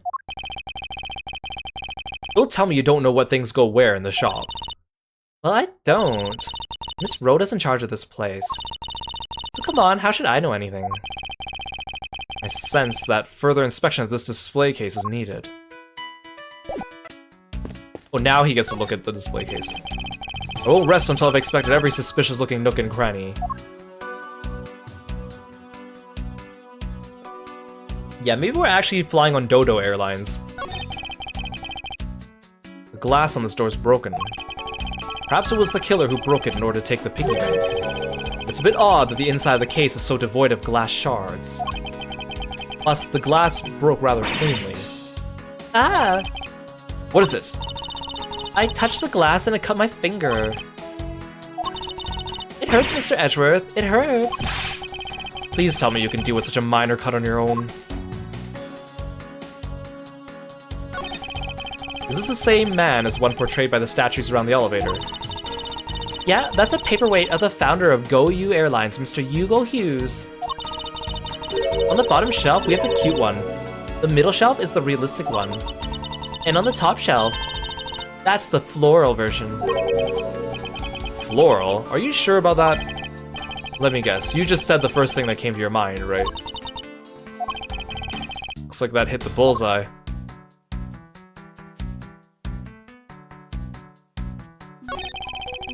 For security, there's a lock on this display case. Miss Meal, if I may ask you about this lock. The one who's in charge of the shop is Miss Rhoda, so... She's got the keys to all the display cases. See. Oh, I bet you want to buy something. You want me to go get the key from her? No, that's quite alright.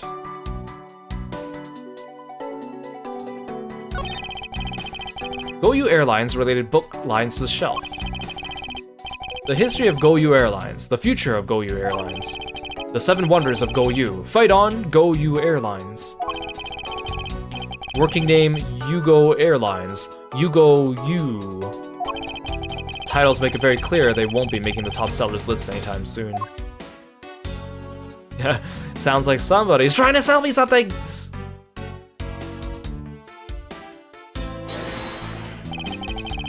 Is this spot somehow connected to any of the evidence I hold?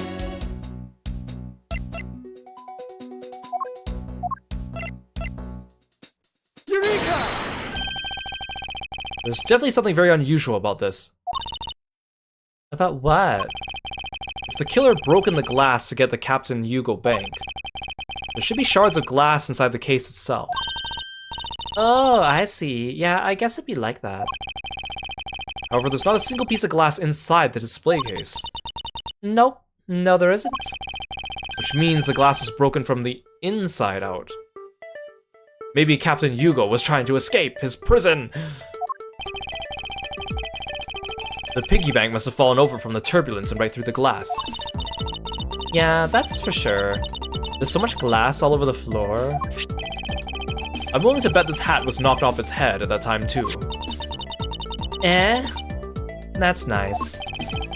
Which leads me to believe the killer took the Captain Hugo bank from here after the turbulence.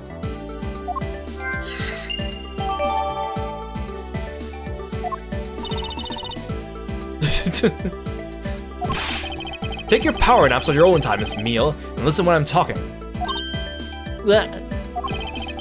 The murder occurred before the turbulence, which rules this piggy bank out as the murder weapon. So you mean the bank's not the real murder weapon? It's a fake? Yes, at this point, that is a very real possibility.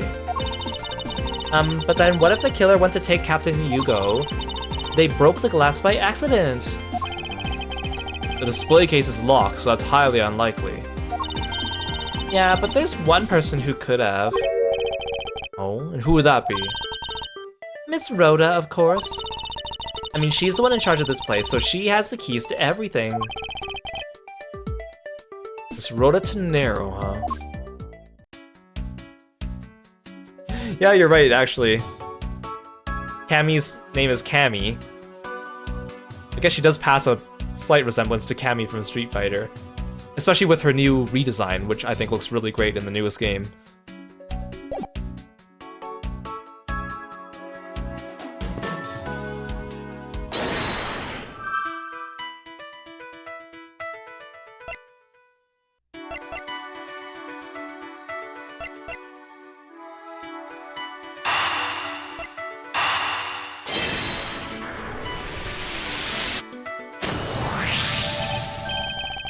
Yes, there's definitely something wrong here. What's with the silent yelling? Tell me, Miss Meal, don't you think there's something strange about these suitcases? Well, sure, they totally ooze strange, like the color and the such. That's not what I'm talking about. Now pay attention. You're scaring me, Mr. Edgeworth. Sorry. These suitcases are lined up a bit too prim and proper. Yeah, they look a bit uptight, don't they? But I guess they take after their creator. Again, that's not what I meant, Miss Meal. Don't you find it unusual these cases are the only things undisturbed by the turbulence? Never mind, I'd sooner find an answer by inspecting these suitcases myself. Upon closer inspection, they really are quite hideous. Teehee. I wonder how Miss Rhoda would have reacted if she heard what you just said. What's wrong? She makes a good point. It'd be wise of me to watch what I say out loud. What's this?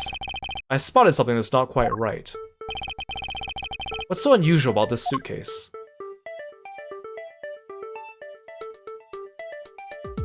Take that! Something very peculiar about these wheels. As in? As in, there's no stoppers in place on these. Without stoppers, one would think the turbulence would have sent it flying. And so, it's very likely this suitcase was placed here after we hit the turbulence. Let's take a closer look at it, shall we? Okay, now I see the face on the suitcases. It was a little hard to tell from the side. It is kind of creepy. It would appear to be unlocked. Let's take a look at what's inside. Piece of cloth. And it's soaked with blood. It's blood. It appears this suitcase is very strongly tied to a murder after all.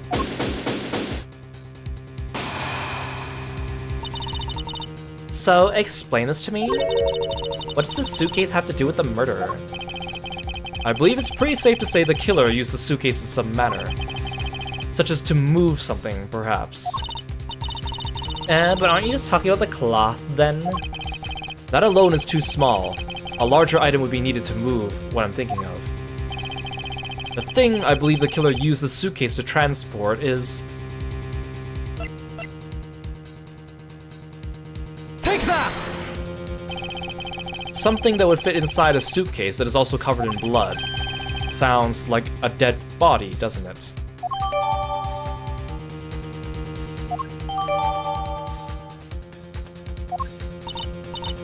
But... In light of this, I'd say Mr. Hicks was moved into the elevator from someplace else, which means the murder was committed in an entirely different location. So you're saying that after moving the body into the elevator, the killer brought the suitcase in here and just left it? Exactly. What is it? Nothing. Just that I was thinking about what Miss Rhoda said about coming here for something. Excuse me, Mr. Edgeworth.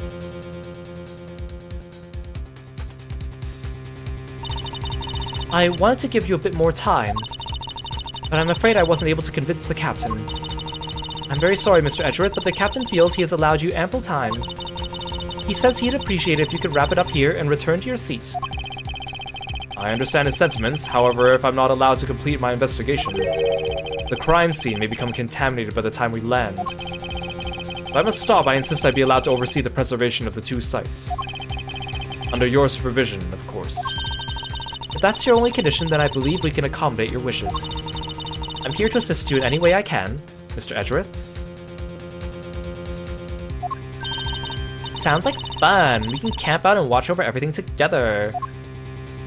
I found proof the real crime scene was not in the lounge.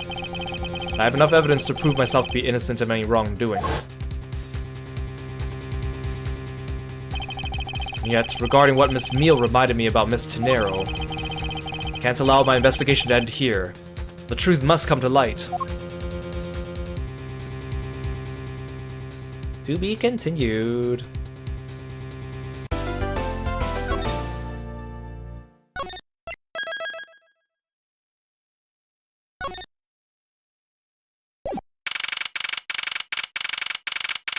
March 12th, 1 o'clock p.m. local time, Hope Springs Airport. I know that once we had landed, I'm supposed to let the local police take over. Thanks to Miss Tenero and Miss Meal, I was able to preserve the crime scene. But I just can't shake it. Wasn't able to talk with Miss Tenero in private. So I'm left wondering just what was she up to? Why did she do what she did? There must be a way for me to continue my investigation. I've been expecting you, Miles Edgeworth. Oh, that's not Gumshoe. I just assumed it was gonna be Gumshoe. I've been expecting you, Miles Edgeworth. Franziska? I thought you were still in Germany. I go where I am needed. Wherever there are criminals to be caught. Your name is Franziska von Karma. The daughter of my mentor, Manfred von Karma. She, like myself, is a prosecutor. Are you heading up this case? It would be a bit of a relief if you are. Don't you try to flatter me, Miles Edgeworth. I'm placing you under arrest. What? It's quite frustrating, actually. I hope to exact my revenge on you in a completely different venue. But I'll have to take what I can get. I never thought I'd see the day when a disciple of the House of Von Karma would become a criminal. Have you no shame? Franziska, did you forget completely what happened to... You know what? Never mind. Never mind. She's holding a whip. Don't argue with her. What? It's been a big misunderstanding. I didn't kill the victim. Misunderstanding? I heard all about the murder over the police radio from the captain himself. You waited for the victim on the first floor and beat him to death. Franziska, do you honestly believe I killed a man? I suppose I should reserve judgment until I have investigated this for myself. I could put your arrest on hold until then. That's as it should be. Ha! I don't need a lecture on how to perform my duties from you, of all people. To be perfect in every way, the fulfillment of that creed alone is all I strive for. Well, I have my own creed, which I must fulfill, so why don't we solve this together? I have to get going. The crime scene awaits. Don't you dare leave town. Trust me, I had no intention to. Detective Gumshoe! Yes, sir! Too slow! Ah! Listen up, I'm leaving you in charge of watching this man. Don't mess up. Understand? Mr. Edgeworth, I'm supposed to guard him. Simple yes or no, detective. Yeah, yes, sir. Understood, sir. You just leave it to me. Miles Edgeworth, if you interfere with my investigation, I'll arrest you on the spot. Are we clear? Now then, if you'll excuse me. Good to see you again, Mr. Edgeworth, sir. Boy, am I glad you're okay. Thank you, detective. I believe in you, sir. You can lean on me. I'll get you through this. I have to admit, I'm a bit curious as to what Franziska's up to. Maybe I should ask the good detective. Very well, in that case, I have a few questions for you.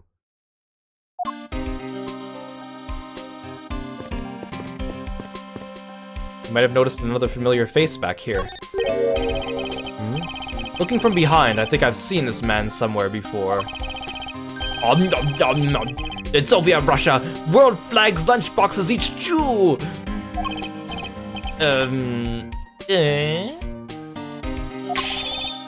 Found it! Lol. Oh, I feel a wave of creative powers coming on. It's over 9,000 lols.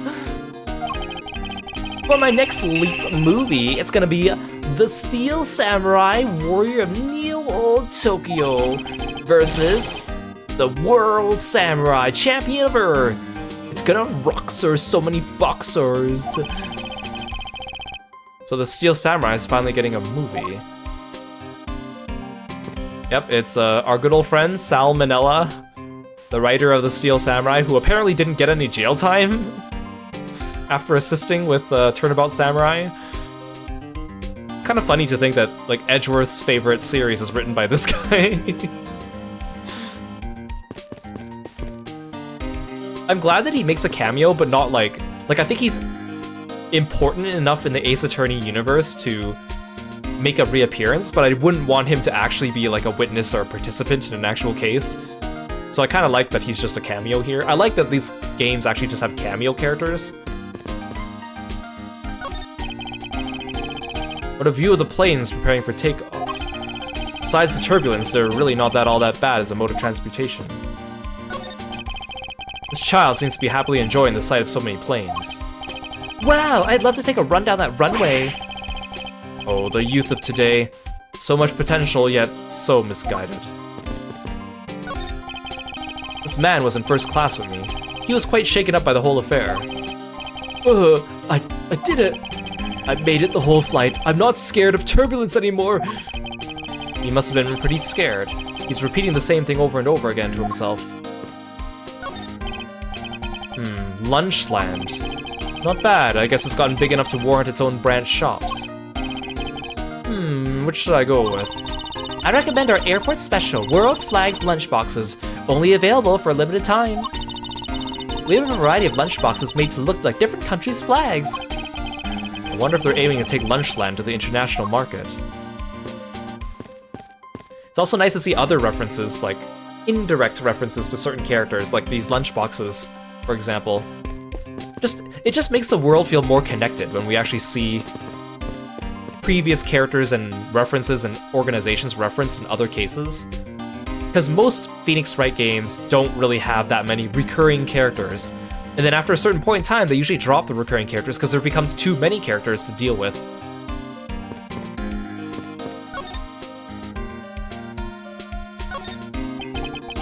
So how is the initial investigation going? We just shipped the body off to the coroner's office. And we're taking statements now, sir. That sounds like Francisca. She was always good at quick responses to a case. I'd say she was a little too quick, sir. Oh, how so? I rushed on over as soon as I got word of the affair, sir. But somehow, when I got here, Miss Von Karma was already here barking orders at everyone. It was kind of creepy, as though she knew there'd been a murder or something. And had come in advance to await your flight's arrival. That is sort of odd. She did show up rather quickly, and out of the blue. Plus, I still don't know why she's here in America. There must be some backstory to all this. Miss Von Karma just kind of popped up at the prosecutor's office about a week ago, sir. Something about chasing down leads related to a certain incident. No details. It's kind of top secret, so she can't talk about it, even with me, sir. Knowing her, the only type of talking she likes to do is with her whip. Plus, I doubt the top secret part is what stopped her from talking to you, detective. Although I wonder if her case has anything to do with mine. Oh, thank you for the stretch as well, Danger. I appreciate it. You guys at home, make sure you take the chance to sit up straight in your seats and stretch as well. Anyway, that's about all the info I have, sir. We should find out more as we investigate. Yes, it's high time to resume my investigation. Starting with talking to the people involved in this case afresh.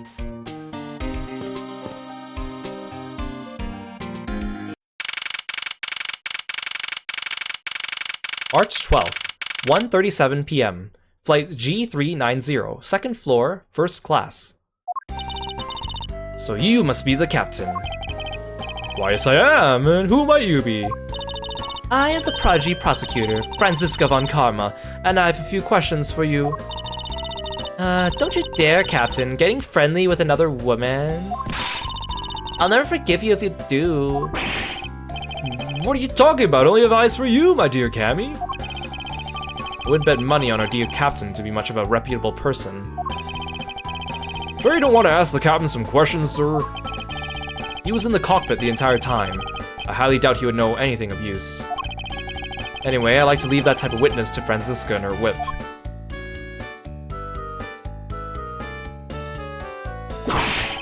Ah!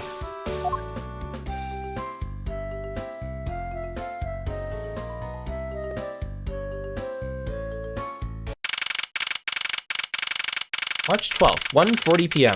Flight G390, first floor lounge. Nazir! Ah!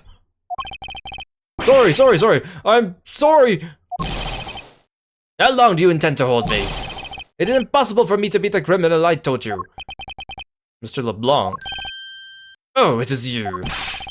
Tell this man to stop stopping me from going. Time is money.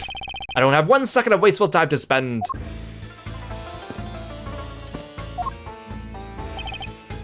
Yes, sir? Anything of interest, detective? Oh, well, I could say I don't quite know everything about the situation yet. So I'm just telling myself I should go ask someone about the stuff I don't know. I mean, just because I don't know, it doesn't mean someone else might not know it, right? It must be my imagination, but for a second I think I actually understood his logic. Did you finish taking his statement yet? Yep, all done, sir. I do not concern if you're not done examining the cargo hold. I want my cargo back. If you make a single scratch on my art, you will pay. Art? What sort of art? Mr. LeBlanc is an art dealer, so he's got a bunch of artwork down in the cargo hold, sir. There's practically a mountain of them, large and small. From folk costumes to stone statues, I sell all kinds of arts. Folk costumes? Speaking of which, Mr. LeBlanc's hat. Kinda looks like that other piece of cloth.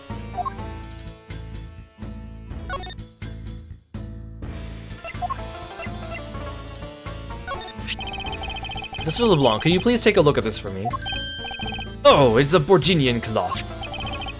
As I suspected, your hat is made of the same material, I suppose. Yes, of course, this fabric is famous. Orders come from all over the seas for more. Then this is the cargo you were talking about earlier? No, my cargo this time is much many gigantic. You, detective, when can I have my cargo moved? You can get your cargo back when we're done investigating, pal. The stubbornness of you police is no good. And is no good as that attendant refuses to exit the attendant's room too. That attendant? What if he's talking about Miss Tenero? What did you mean by that attendant, Mr. LeBlanc? She was taken into the attendant's room for her interview. And then they still have not come out. They make no sign of coming out either. I was finished my own interview much earlier, quicker than her. Why is Miss Tenero's interview the only one that's taking up so much time? Miles Edgeworth, you were given free rein to examine the plane, weren't you? I mean, he walked right past you, ma'am. Yes, I was able to obtain the cooperation of the flight attendants. Speaking of attendants, I'd like to speak with Miss Tenero. I wonder if you might grant me permission to enter the flight attendant's room. Before I do, you still have to clear up a few issues surrounding your own circumstances. I understand.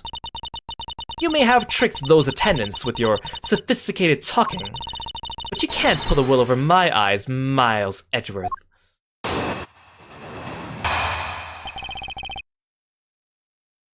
Franziska's logic. Let's not complicate things and go with the most obvious conclusion. The scene of the crime was here in the very lounge the body was discovered. From the time the victim was seen calling for an attendant until his body was found, The only person in this lounge the entire time was you, Miles Edgeworth. This unmistakably makes you the likeliest suspect. The likeliest suspect, Franziska? You have a problem with that? No, but it's not like you to use such vague wording. You're usually a bit more absolute. I'm simply trying to watch out for you. Or is my kindness too hard for you to comprehend? Thank you, but your leniency is unnecessary, for I will prove my innocence soon enough. If I want to continue my investigation, I'll have to break her line of logic, fast.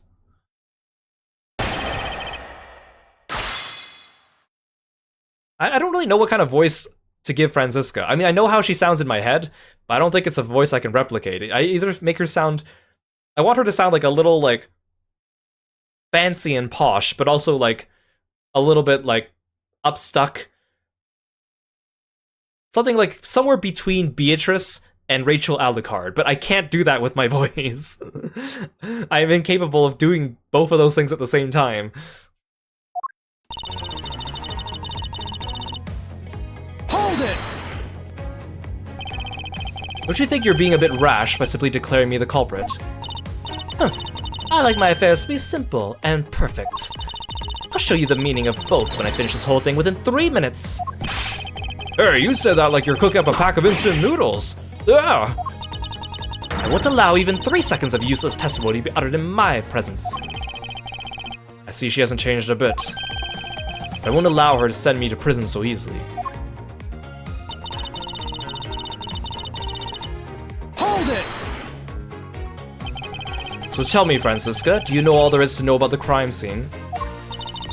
I know all I need to know in order to arrest you. And nothing more. Are you saying there is more I need to know? Ah! Why'd you whip me, sir? Sorry, Scruffy, my hand must have slipped.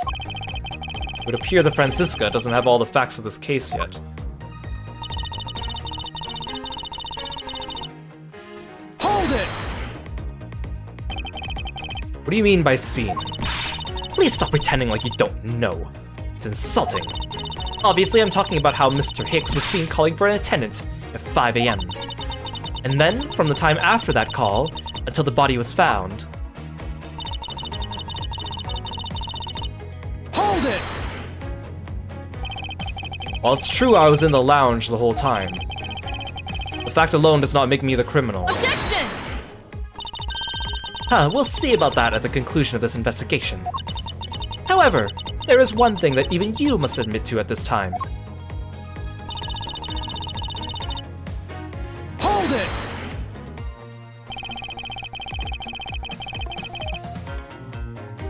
Under the circumstances, I suppose I can agree I am the most likely suspect. But I believe in you, sir. I don't think you did it. Miss Von Karma's gotta believe that too, right? I mean, you two are like siblings. Ow! Quit, Scruffy, or quiet, Scruffy. Even if we were related by blood, it's no guarantee he's not a criminal. Franziska, I demand to see some proof you are not the guilty party. The likeliest suspect, huh? What a roundabout euphemism.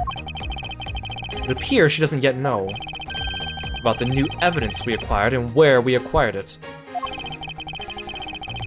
I'll take care of the gaps in her logic one hole at a time.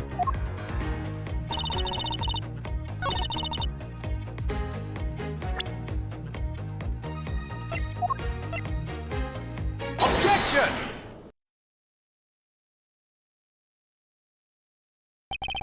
It would appear you do not have all the information you needed after all. And what does that mean? I found a nice piece of evidence just before I was forced to stop investigating. A piece that proves the body was moved from a different location. Ugh. The killer used this suitcase to move the victim's body, meaning that the real scene of the crime is not this lounge at all. Objection! Now who's the one rashly jumping to conclusions? Excuse me? All you did was find this piece of cloth inside the suitcase. That doesn't prove the body was moved. It could be the killer simply chose that suitcase as a good place to hide the cloth. I expected you would come to that conclusion. It would seem I can't escape that easily. You should know better than that. Von Karma's perfect in every way. Ah, but did you know the killer definitively wheeled the suitcase around at some point? Objection! As if there's proof of that! Where is the proof that the suitcase was moved around?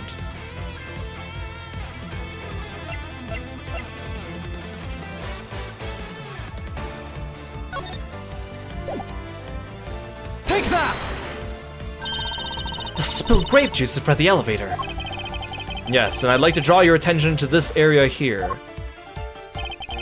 Where is the evidence that proves the killer dragged the suitcase through here? I wonder. Take that! This mark here, wouldn't you say it looks suspiciously like tracks from two wheels? I suppose. Further, there's also grape juice residue on the wheels of the suitcase. This means the suitcase containing the victim's body definitely passed through here. I suppose this means that the killer did move the victim's body from somewhere else. I'm glad you've come to your senses. Objection! Not so fast. This still doesn't put you in the clear. Not by a long shot.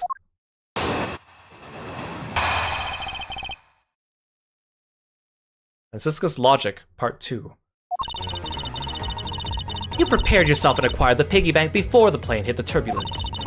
And then you waited for the victim in the lounge, where you beat him to death.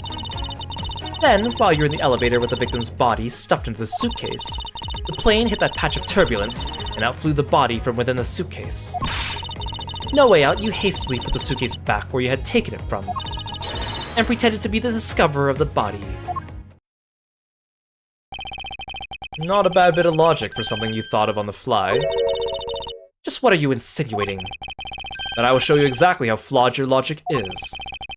No matter how strong of a face you put on, not even you can hide your fears from me. I'll expose the flaws in her logic in one fell swoop.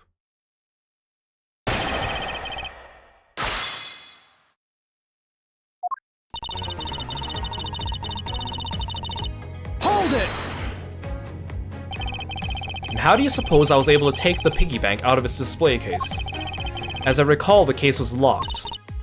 That's easy. If the case was locked, you simply had to hit the glass, like this. Yeah! You've shattered my heart of glass!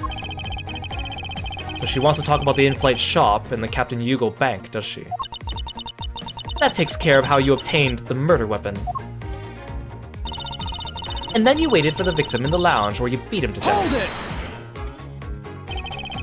I thought there wasn't any of the victim's blood found in the lounge. I thought you'd say that. What? Did you think I wouldn't have noticed? I think you just found a way to cleverly hide the blood splatter in the lounge. By accidentally spilling grape juice on top of it. Ugh, are you accusing me of tampering with the crime scene now? We'll see, won't we? The forensic scientists are hard at work as we speak.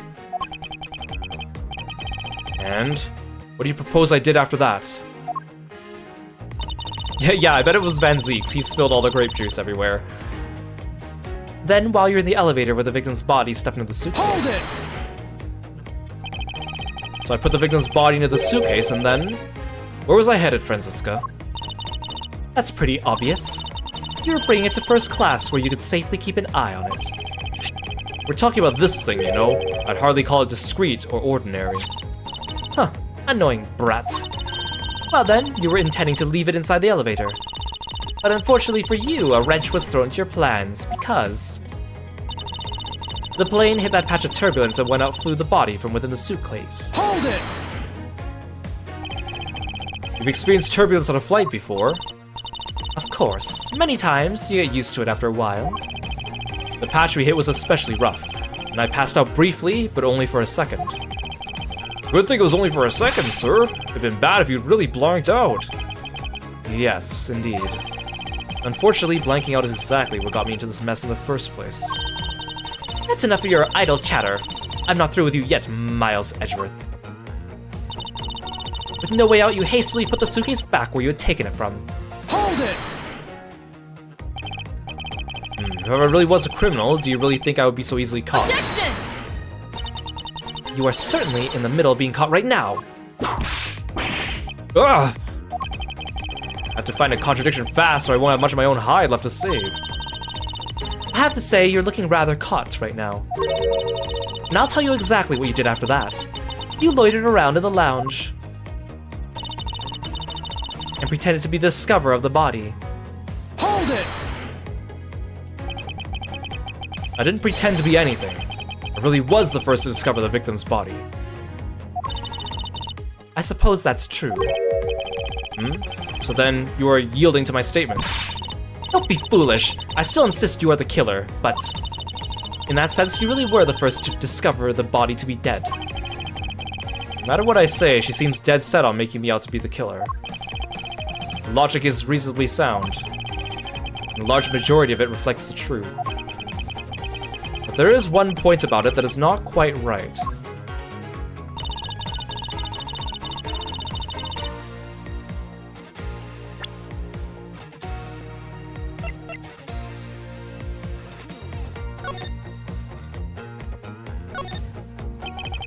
The hat on its head was found inside a display case in the in-flight shop. I wonder if that fact has any bearing on this case.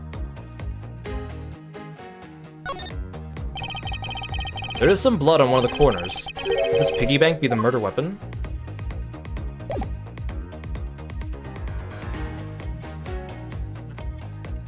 Objection!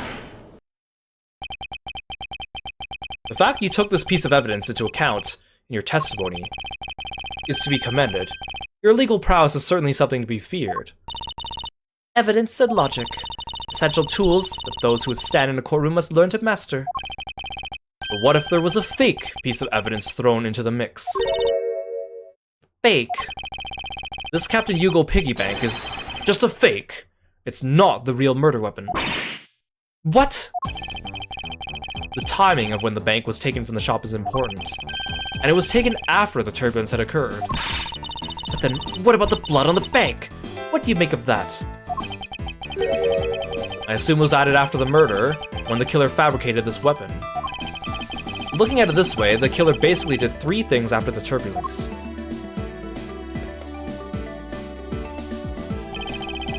After exiting the elevator, the killer brought the suitcase to the shop and left it there. Then the killer proceeded to pick up the bank off from the floor.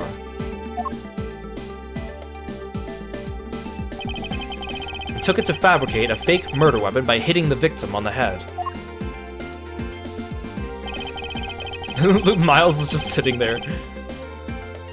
Finally, the victim's wallet was planted on my personage, in my pocket to be precise. Everything was done so I would be framed for the murder of Mr. Ackby Hicks. You there! Yes, ma'am. Other than this piggy bank, was anything else resembling a murder weapon found?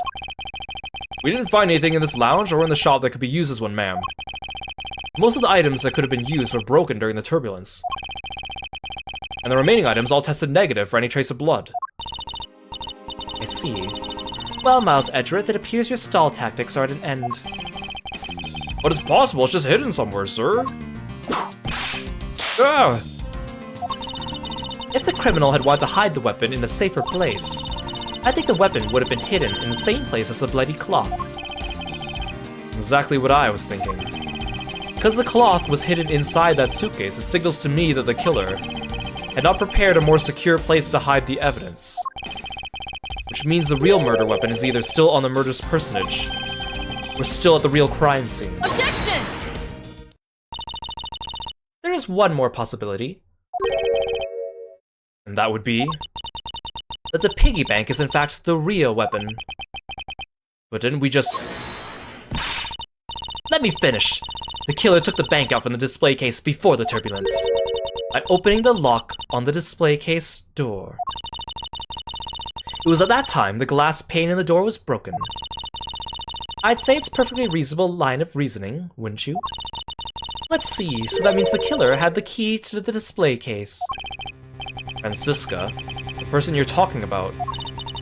Not so fast, I'm not finished. The person I'm talking about also committed another sin. She tricked the captain, and granted you permission to conduct your investigation. Yes, it is a sin of lying. Speaking of which, I recall that you also wish to speak with her. Yes. Very well, permission granted. But only if I can sit in on your interrogation. Do we understand each other? I have no intention of interrogating her, but you are welcome to accompany me if you so wish. Miss Tenero's in the flight attendant's room. Let's move.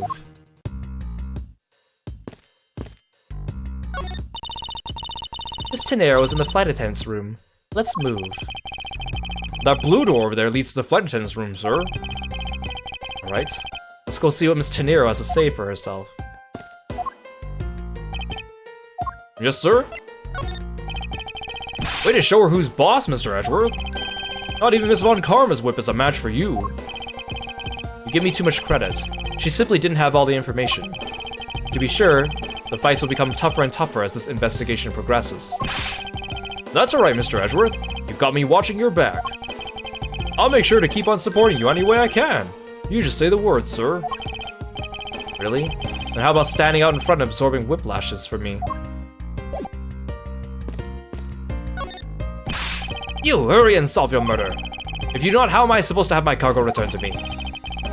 You could please be patient just a little longer, Mr. LeBlanc. Hurry and solve it, like a strike of thunder. As in, fast as lightning. And believe me, if I could, I would. I've been told by Miss Von Karma you can now enter the flight attendant's room. Please feel free to look around. Thank you. Now to unravel Miss Tenero's true intentions.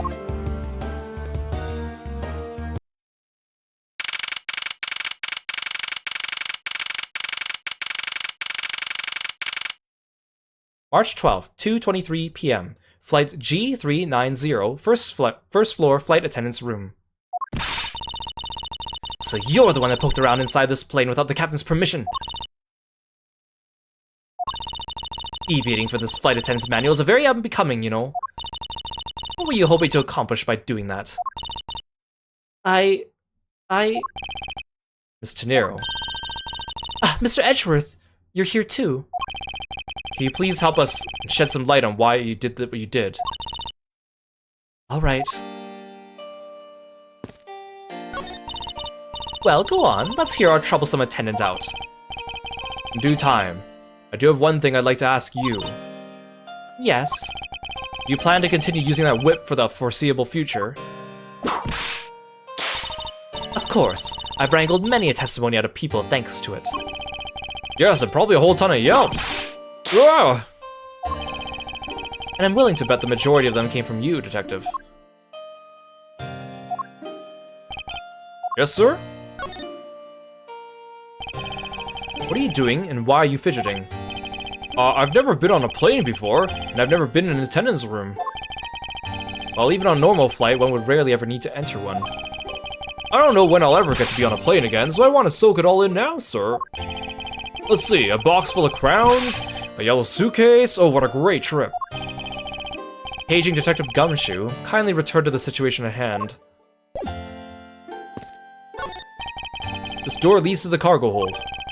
I can't let you through without Miss Von Karma's expressive permission. It's not a bad way to handle the situation if it was any old case, but this isn't. So between you and Miss Von Karma, who's better at their job? Oh, there's no comparison to be made, Detective. None.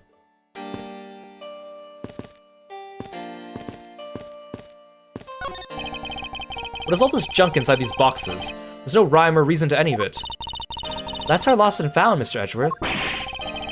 Gold crowns and swords and necklaces? It's like a treasure trove in here, sir. The fact that these were left on the plane implies they were carried onto it to begin with. Something tells me it's time for Go-Yu to send its metal detectors out for repairs.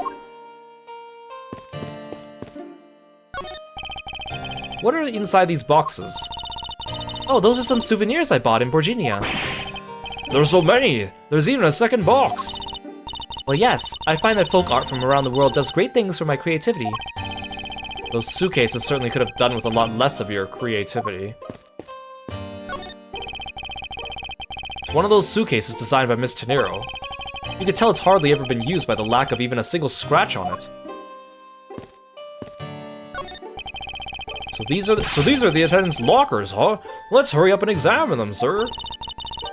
Why must men always be so rude? Besides, who exactly gave you permission to search through the attendants' lockers? Wait, Detective! It'd be uncouth of us to look in a woman's locker without her permission. Yeah, I guess so. Plus, I feel this murderous draft, and I can sense a whip not far behind. What exactly is this panel for? Ah, that's the emergency control panel for the elevator. We use it to stop the elevator on the first floor and to keep its doors open.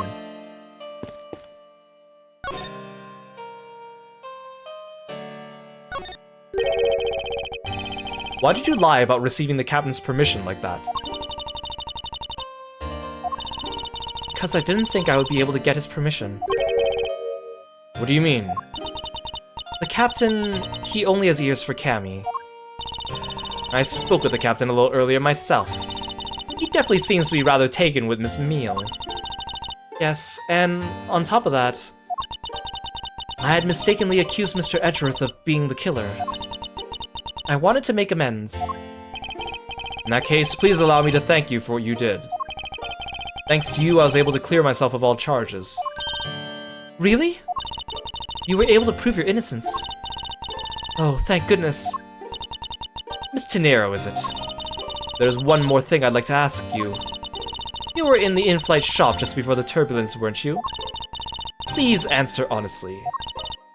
Yes, I was. And why were you there? Well, Why the sudden hesitation? Francisca seems to have struck a nerve. all I did was go check up on the shop like I always do. You're saying it was for work, then? Yes, I'm in charge of the shop, so I have to keep an eye on it. I don't have any reason to go there otherwise.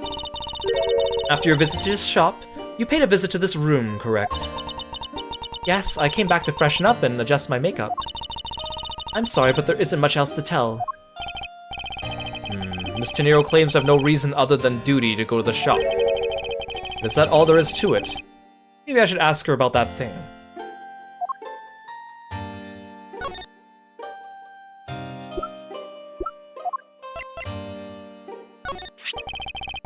If you could please take a look at this for me, Miss Tenero.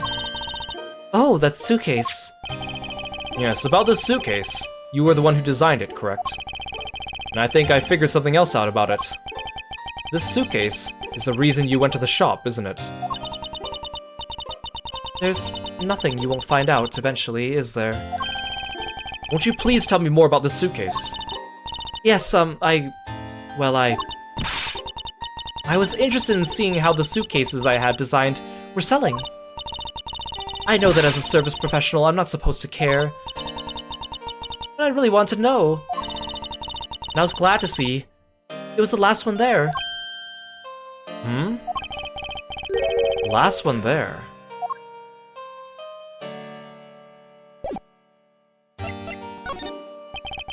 So you're saying, Miss Tenero, that the suitcase in question was the last one? Yes, they're just so popular, they're practically flying off the shelves. That's not exactly the impression I got. The one in the shop is most definitely the last one. Well, we're currently looking at that suitcase. Really? Then I guess we sold all of them. Thank you very much for taking the last one. I didn't say anything about buying it. Then say you'll buy it. I'm sorry, I can't. But why? I think it'd go great with your complexion, Mr. Edgeworth. It really suits you. I guarantee it personally as a service professional. Well, that is... How should I put this? It's hideous. What? Maybe that was a bit too direct. You think, Edgeworth? Moving on, my issue with the suitcases isn't the design. It's the number of them remaining. Remaining? There were 2 suitcases in the in-flight shop when I investigated it. 2? But that's impossible. I'm sure there was only 1. Looks like your story has generated quite the contradiction. When I left the shop, I'm positive there was only 1 suitcase left. Something is amiss here. What could be the meaning of this inconsistency? Yeah, it's hideous. And then, it goes well with your complexion.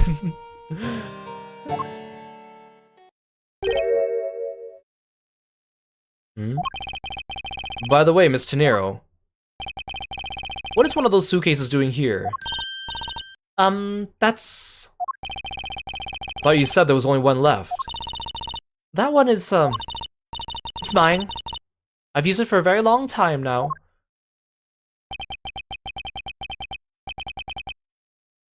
She's used it for a long time. I think not. Miss Tenero, I'd appreciate if you wouldn't lie to me. Excuse me? I don't believe for even 1 second that you've used it for a very long time. What proves that this hasn't been used for nearly as long as Miss Tenero says? 1,200 buckaroonies? For this? 1,200 buckaroonies. Take that! Tell me, Miss Tenero, is it also your habit to keep the price tag pristine on your suitcase? Yeah, maybe it's in Mushroom Kingdom coins, you're right. Who am I to jump to conclusions? We need to convert that to Bean Kingdom currency first. Ah! What is the meaning of this? Why would you lie about a suitcase? Despite having faith in her design sense, the sales numbers made her cry bitter tears. The truth is becoming increasingly clear to me. Miss Tenero, I think I understand. I know what you're trying to hide. Now then, this suitcase was originally in the in-flight shop.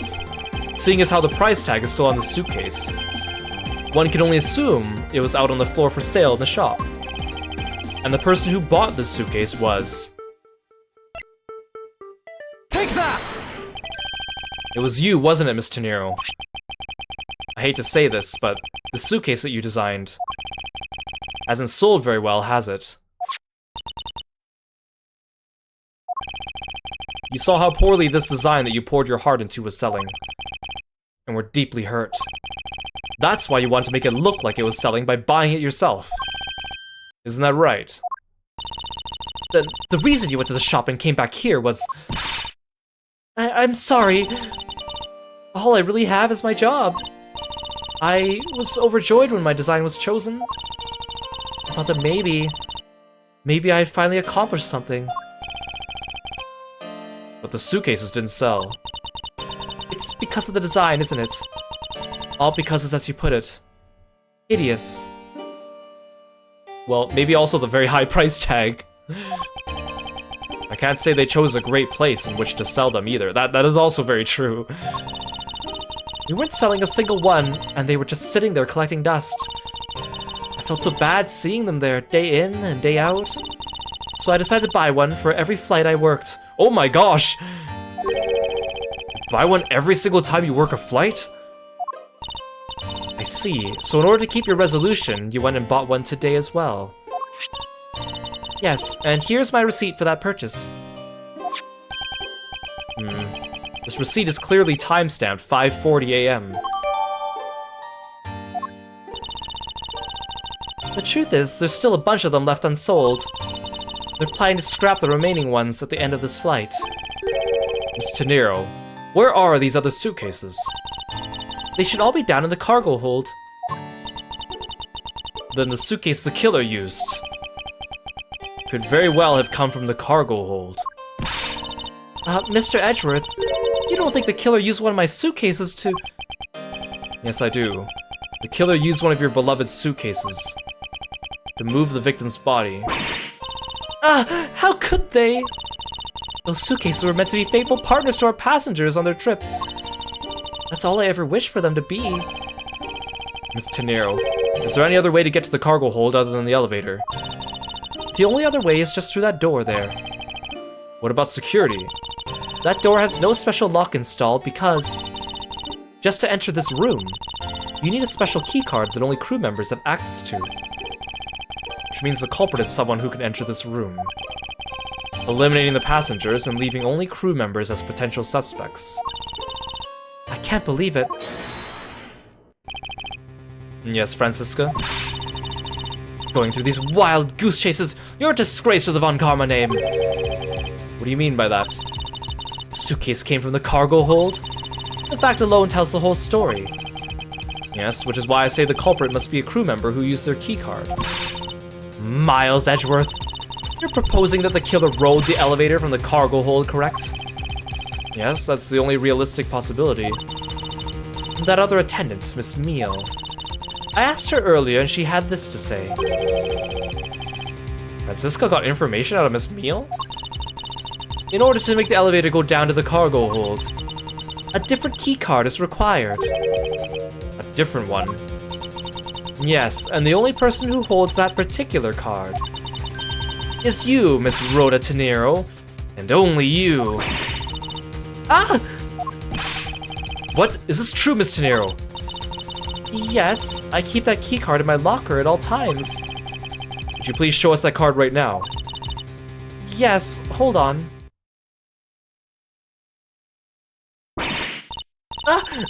I don't believe it! What's wrong? The key card, it's gone! Very clever. Pretending that your card was stolen when in fact you're just trying to hide it from us. You really thought this thing through. Wait, it's not like that! You could tell us all about what it's like, down at the station.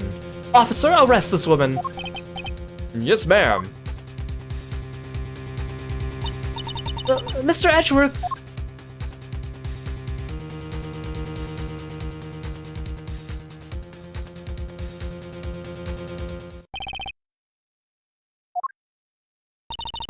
What's wrong? There's disbelief written all over your face. Francisca, I know you are the lead investigator on this case, however... Hold it! Don't even think about wasting any more of my time.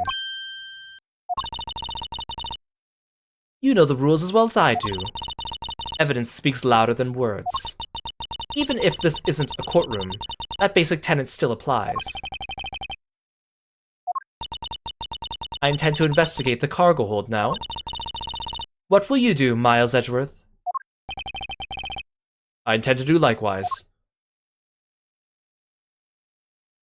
To be continued.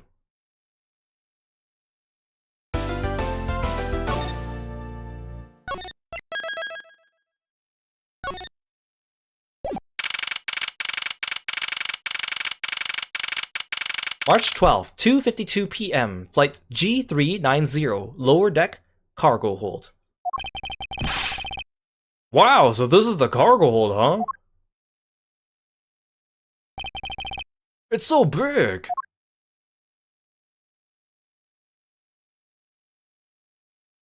Holy crap, this thing's huge. This is on the plane?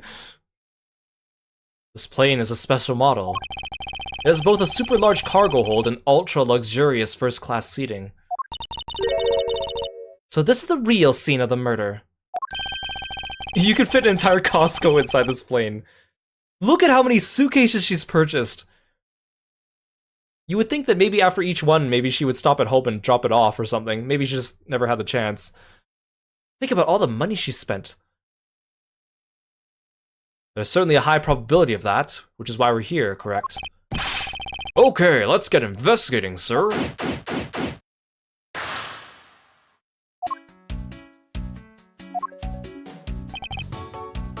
Yes, sir? This cargo hold is really big. I can't believe they could fit stuff like that in here. Detective, what are you going on about? We're in the middle of an investigation here. Whoa, stuff's falling on me. Oh, I can't really get into my work without something like this happening first. Well, let's get the show on the road. So, which item do you want to start on? In this world, there are those who are masochistic, and then there's Gumshoe. So that flight attendant, Rhoda Tenero? She's the killer, isn't she? I don't think we can say for sure yet. But there certainly are a great number of things pointing us in that direction. You mean like how she didn't tell us about her buying her own suitcase? Yes, however, in regard to the keycard being stolen, can't seem to find any evidence that she's lying about that.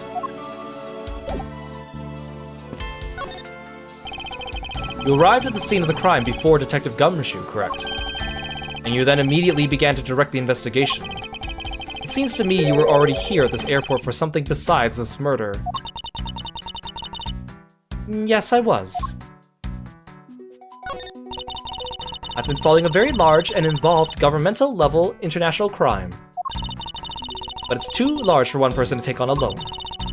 So it's decided I should form a joint investigation with Interpol. Interpol's involved. It's a top secret operation, so I really can't tell you any more than I already have. Have you noticed anything strange happening around here? No, sir. I haven't noticed a thing. I'm not sure that he meant to sound so oblivious. Oh, I just love pushing the buttons on elevators and crosswalk signals. Here, you should give it a try, sir. Go on, push it. The elevator's currently stopped on the first floor, Detective. Can't move. Oh yeah. I guess nothing would happen if you pushed it now. Well, nothing would happen normally anyway without the special keycard. Both the door to the attendance room and the elevator's control panels require a keycard, which makes it impossible for a passenger to come down here. All sorts of boxes are piled up here. This one says flammable, and this one says pharmaceuticals. This one says for exorcism use only. Just what kind of operation is this airline running?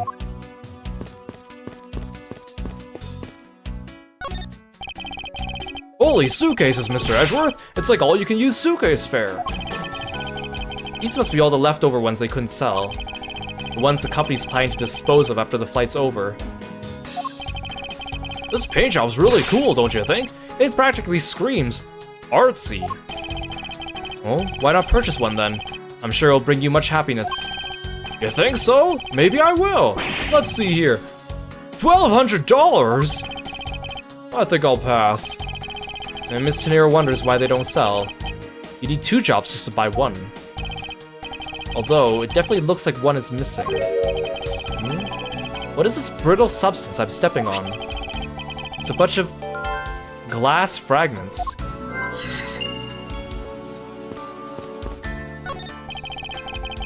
Keeping track of this many pieces of cargo, it must be very taxing on the cargo crew.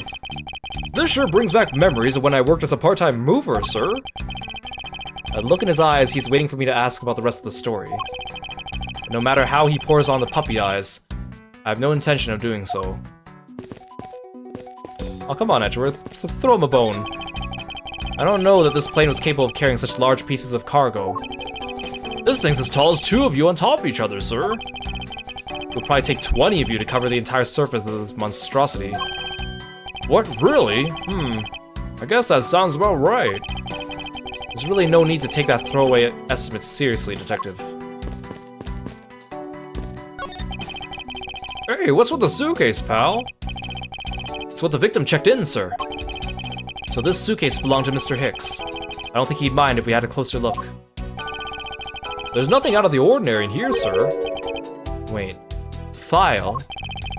And there's a photo of Miss Von Karma in it, sir. It looks like a profile from Franziska. Why would Mr. Hicks have a file on her?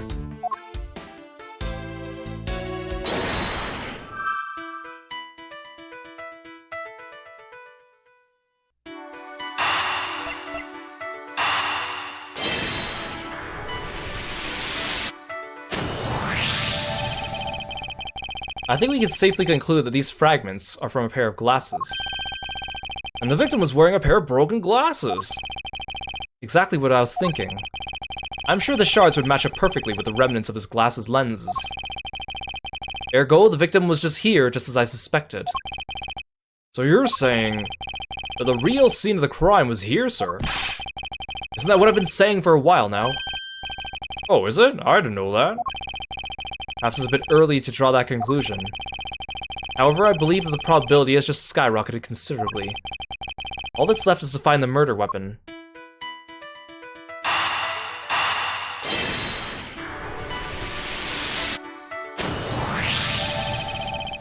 Now, why would Mr. Hicks have documents profiling Franziska?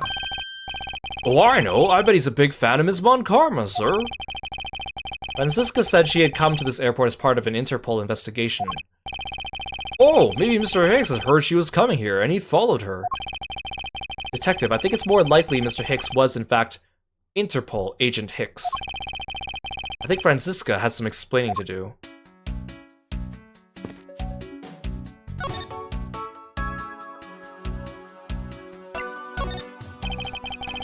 Maybe he's just a fellow whip aficionado.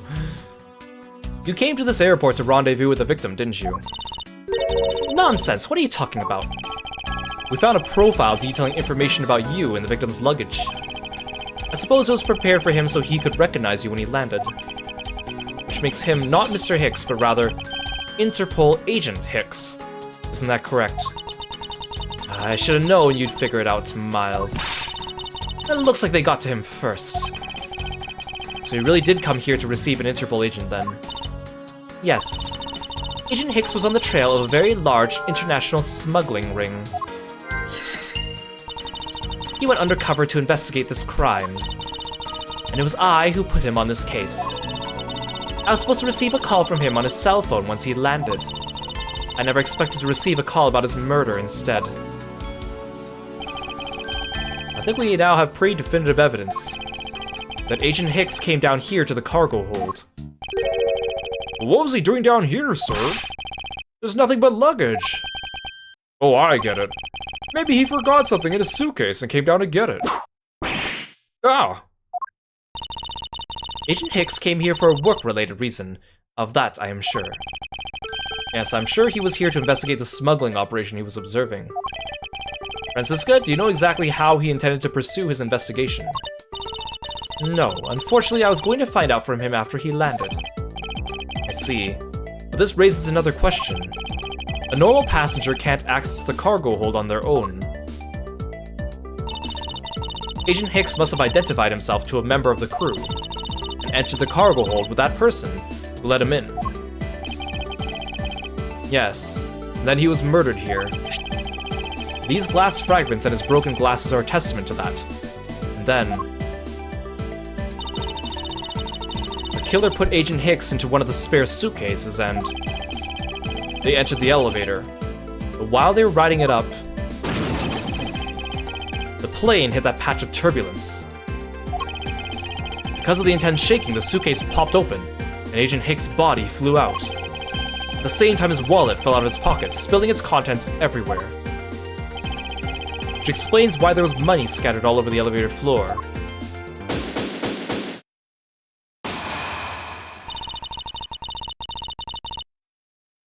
I think it's pretty easy to say who the culprit is at this stage. What? Really, sir? I know what you're thinking, Miles Edgeworth. But the killer can be none other than Miss Rhoda Tenero. Definitive evidence. If it was a crew member, any one of them could have shown Agent Hicks to the cargo hold. But the point to keep in mind is the key card that allows the elevator to come down here. The only person with such high-level access is Miss Rhoda Tenero. I'd say that's a pretty decisive piece of information, wouldn't you? I know what she's trying to say, but I'm not certain it's as simple as that.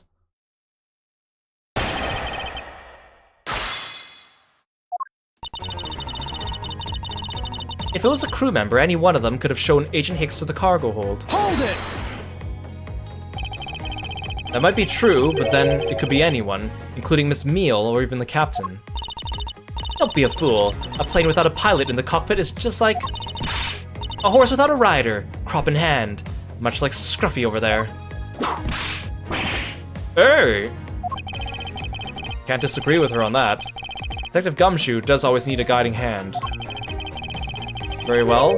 What about the other flight attendant, Miss Meal? Huh, I thought you might ask about her. But the point to keep in mind is the key card that allows the elevator to come down here. Hold it! It's highly likely the key card was stolen from Miss Tenero. Objection! It's highly likely? Is that possibility the best you can come up with? And you call yourself a disciple of my father? Yes, well, while I don't have any evidence, Be quiet. You're a disgrace. There's more evidence pointing to Miss Rhoda Tenero, you know. It's not just the key card that gives her away. Are you talking about the murder weapon, the Captain Yugo piggy bank? Yes, she's also the person with the key to open that display case. Further, there's the matter of the key to the display case that held the murderous bank. Hold it! Objection! That is a fake. Stop right there, Miles Edgeworth. You don't have any proof this is just a red herring. You must keep on insisting it's a fake. What is a real murder weapon? And where did it go? Ugh. Speechless, I see. That's not a surprise. After all, you know, we've searched the entire cargo hold and came up empty-handed. There must be a way. There must be something that can help me rule out the piggy bank as the murder weapon. What should be examined further to help us ascertain the authenticity of the weapon? Well, we've already looked at the piggy bank. We think the crime scene's here. I mean, obviously we need an autopsy report, really. Franziska, I think you were too quick to jump to your conclusions. Oh, was I? Yes, we don't even have the autopsy results yet. How can I not say you made a snap judgment when you have yet to even see if the wound on Agent Hicks' head is consistent with the murder weapon? Scruffy! Yes, sir. Contact the medical examiner's office at once. I want to hear the results of Agent Hicks' autopsy. Yeah, yes, sir. Dang, they do these autopsies really quickly.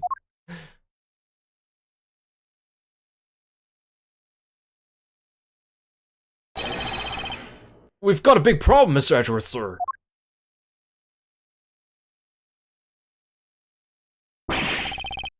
What is it, detective? They're still doing the autopsy, but they said that they already know one thing for sure. Report, now. Doc said it's one giant bruise from a beating from his shoulder down to his mid-back.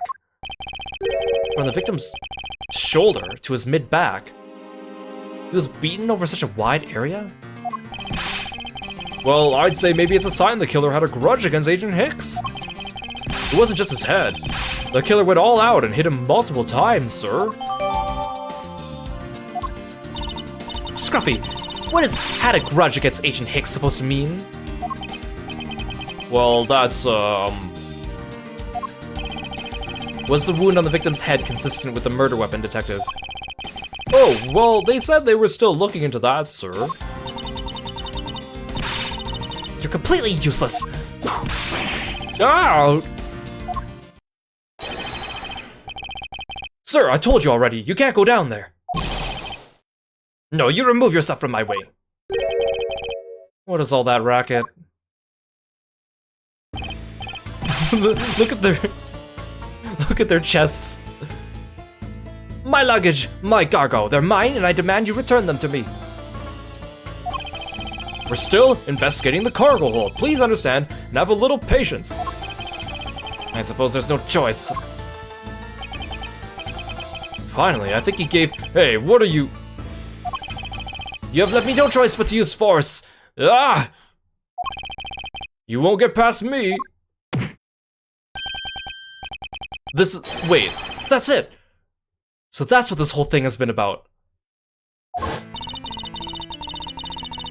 Further, there is the matter of the key to the display case that held the murderous bank. After all, you know that we searched the entire cargo hold and came up empty-handed. Doc said it's one giant bruise from a beating from his shoulder down to his mid-back.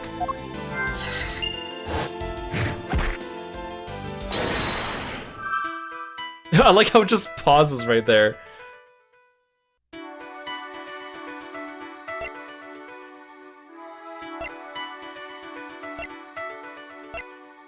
Okay, so again, I know what they're trying to say, now we just gotta figure out the order that they want us to put this stuff in.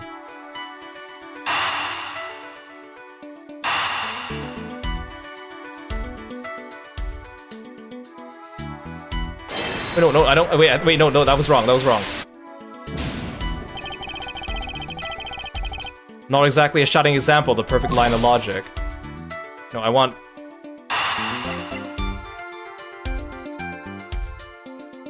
these two.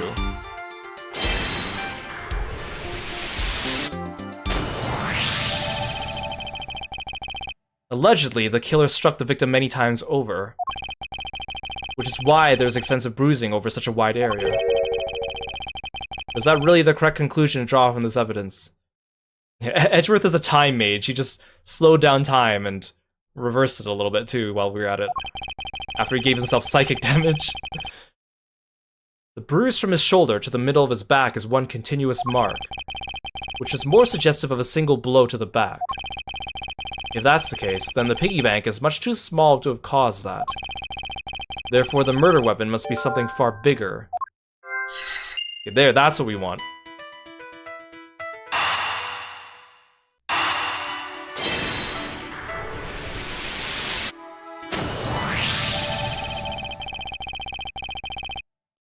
We're looking for a rather large weapon. You'd think it would stick out. But so far, we haven't found anything that resembles a weapon of any sort. Perhaps, just perhaps, it's something we all overlooked from the very beginning. Also, now that I look at it, that railing is really, really short. Like, it doesn't even go up to, like, their waists. Because normally, it's too impossibly big to be taken into consideration. What was that all about? Was he trying to jump his way down here? Francisca! What? What do you want? I found it, Francisca. I found the real murder weapon. You did? He really jumped! We didn't realize it until now, but the answer's been right in front of us this whole time. He might be hurt. We should go check up on him, sirs. I like how Gumshoe's the only one that actually seems to care about what just happened. Yeah, operational health and safety is gonna have a field day with this place. Not to mention all the things they let people take on this airplane. There's like weapons in the staff room. Francisca has her whip. There's like things for exorcisms down here in the cargo hold. Like, what is going on here? There's that pompous attitude of yours again. You should learn to drop that habit. This is coming from a prosecutor with a habit of whipping everyone she comes across. Anyway, if you really are a prosecutor, you'll back yourself up with evidence. You two aren't listening at all, are you? Come on then, show me this real murder weapon you speak of. Huh. I don't have any evidence to show you. Foolish reasoning for a foolish fool from a foolishly foolish fool meant to fool me. What do you mean by I don't have any evidence to show? Perhaps I should have phrased that as, that which caused Agent Hick's death is incorporeal. Are you familiar with the concept of gravity? Forgive me, but I do believe I figured out what the real cause of death. The victim fell from a great height and subsequently died as a result. In other words, the real cause of death is free falling to the ground. He fell to his death. Yes, this is the only plausible possibility. Just consider this, like, this plane is so huge, it has a freaking cargo hold that's like 2 stories or higher that you could fall from and die. Just take that in for a second, just think about that. The only way to die from fall damage is if you're in combat first. Lately, I've seen so many people in Final Fantasy XIV in shout chat asking, because, you know, I think we got a new influx of new players with Dawn Trail, asking in the shout chat, like, how come I died when I jumped off this thing? I usually don't die when I jump off things. And the people in the shout chat have to be like, were you in combat? Yeah, that's a thing, you know? Yes, that is the only plausible possibility. The victim has extensive bruising on the back of his head and his back. And the only rational explanation is for the injuries is that he fell to his death. But the murder happened inside this plane. I know. Are you claiming that there's some place in this plane from which he could have fallen from? As I said earlier, the answer has been right in front of us the entire time. You can't mean... Yes, I do. The victim fell from the top of the stairs of this very cargo hold. What? Then... We're in trouble. We may have a second death on our hands, sirs. Hey you! Tell me you aren't dead, pal. The other officer doesn't seem to care at all. Gumshoe's the only one that seems to care that this guy might have gotten injured. Hey Yuma-chan, welcome to the stream. Quiet, why are you screaming? Oh, he's alive! There you have it, Miles Edgeworth. It's not possible Agent Hicks fell over on the railing to his death. That man is living proof of that. Gumshoe's the only one who hasn't spent enough time around LeBlanc to hate him. I suppose it's true that's not possible, given the current circumstances. The current circumstances? What is that supposed to mean? Suppose that large piece of cargo wasn't there at the time. What would have happened then? You would have been a Borginian pancake for sure, sir. I suppose that man over there wouldn't still be breathing. But the reality is the cargo box is still there. So there's no point in entertaining your wild hypothetical scenarios. It may be there now, but there's no proof it was always there. Ha! As if there could have been a window of time when that giant box was not there. Ah, but there was. What? What can I use to show her that it's possible the box was not always where it is now?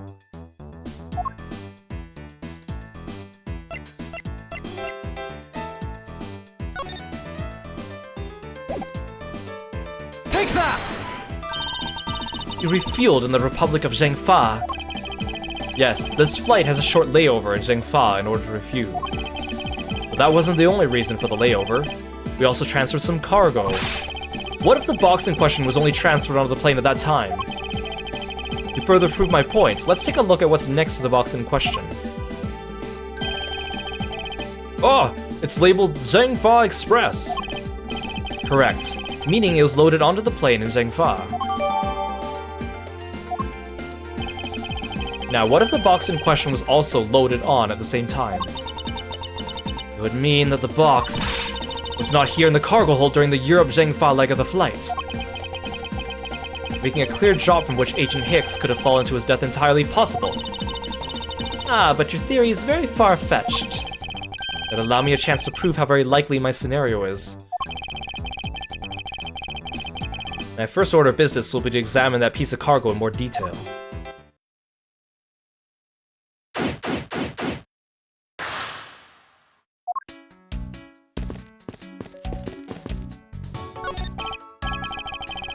This is a rather large piece of cargo.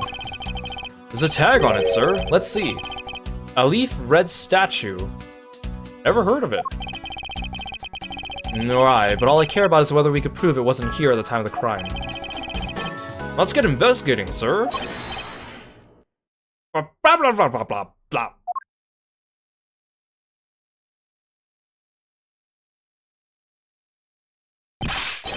Look here, do not go about touching my possessions without my permission.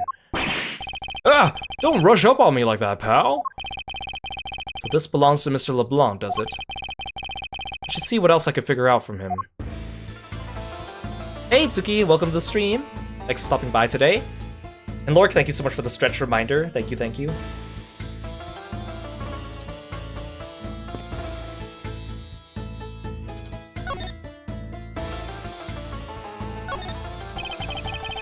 I take it this large piece of cargo belongs to you, Mr. LeBlanc. Of course it is mine. I shipped this fine piece of art from Europe. This Alif red statue is worth 10 million cents. No, maybe much, much more. Mr. LeBlanc's reasoning for choosing this plane must have been this large cargo hold. 10 million cents? I suggest you stop trying to calculate how many packets of noodles that makes, Detective. Darn, how did you do that? How did you do that? I feel like you keep getting better and better at seeing right through me every year. Though I grow with each revolution of the planet around the sun, I have the distinct impression he continues to madly spin in place. Hey, Mr. Edgeworth, so that 10 million cents, is that in euros or dollars? Does it really make a difference to our case? Mr. LeBlanc, there's a chance your cargo is related to our murder case. I was wondering if you would allow us to examine it a bit closer. It's a very valuable piece of art, so no, there'll be no touching.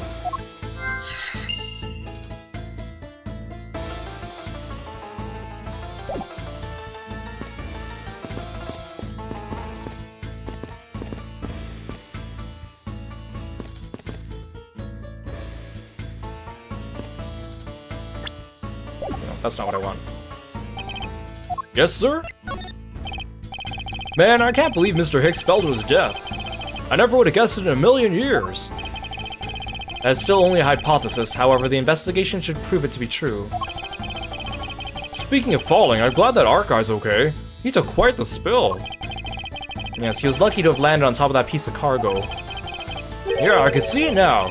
Passenger pays price for police foul-up. Did Prosecutor Edgeworth add fuel to the fire of the first murder with a second death? Yep, I'm willing to bet it'd make the front page. Ugh. That's not funny, Detective. What exactly is an extremely valuable piece of art, sir? Is it like the stuff you see at country fairs? Somehow I get the impression it's worth a lot more than you can comprehend. So this thing is worth more than I can imagine, huh? Whoop! It kinda makes me want to try collecting expensive art. Collecting expensive art, Interesting. It seems there are people out there besides Mr. LeBlanc who know the true value of art. Huh? Are you talking about me, sir? Of course not. Where did you get an idea like that? May I have a word with you, Francisca? I don't think you have time for idle chatter. You still need to prove to me your hypothetical situation is in fact reality. If you spot anything off, you can come tell me right away, okay, pal? Roger, sir. It's rather unusual for Gumshoe to be so directing. He must outrank this officer. If you run into any trouble, you just leave it up to me, okay? Yes, sir. Watch out, Detective Gumshoe. Ow! Scruffy, I think your ego is in need of some deflating. I was following your footsteps, sir. Want to try patronizing my subordinates? Cruel and unforgiving to the detective, even in front of his own subordinates.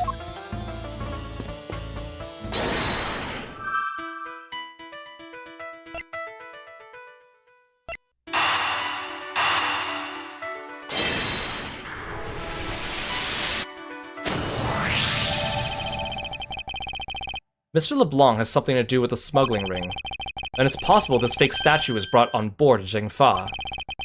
I think I need to question him a bit further.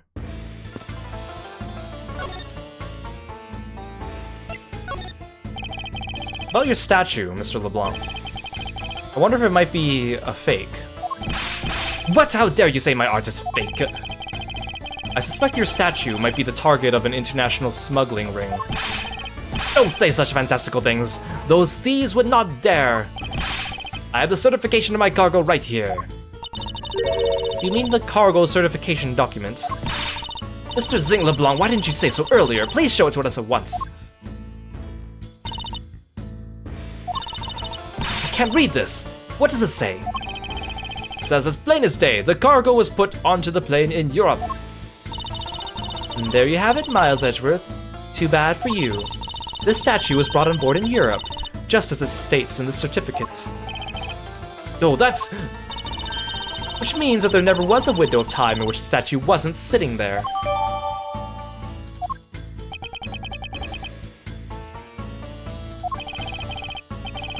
I respectfully disagree. We can't discount the theory until I see the statue for myself. Huh, then you can have your wish. Look at it yourself and see I am right. This. I know I've seen this somewhere before. This is the alley red? It gives off such a feeling of art. I can practically smell it. This statue has high amounts of historic value. After it was unveiled at a museum in Europe, I brought it to this country to exhibit it. I believe a closer look is warranted here.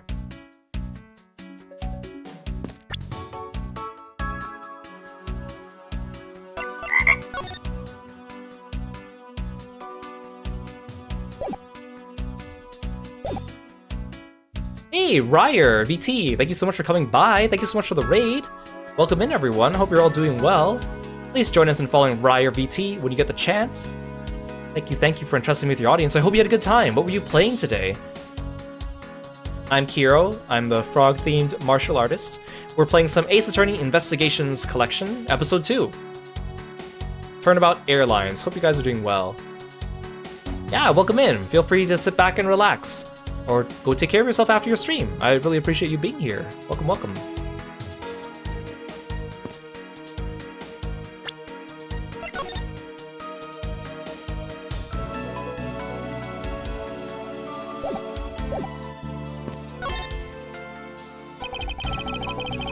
So this is the infamous Leaf Red statue.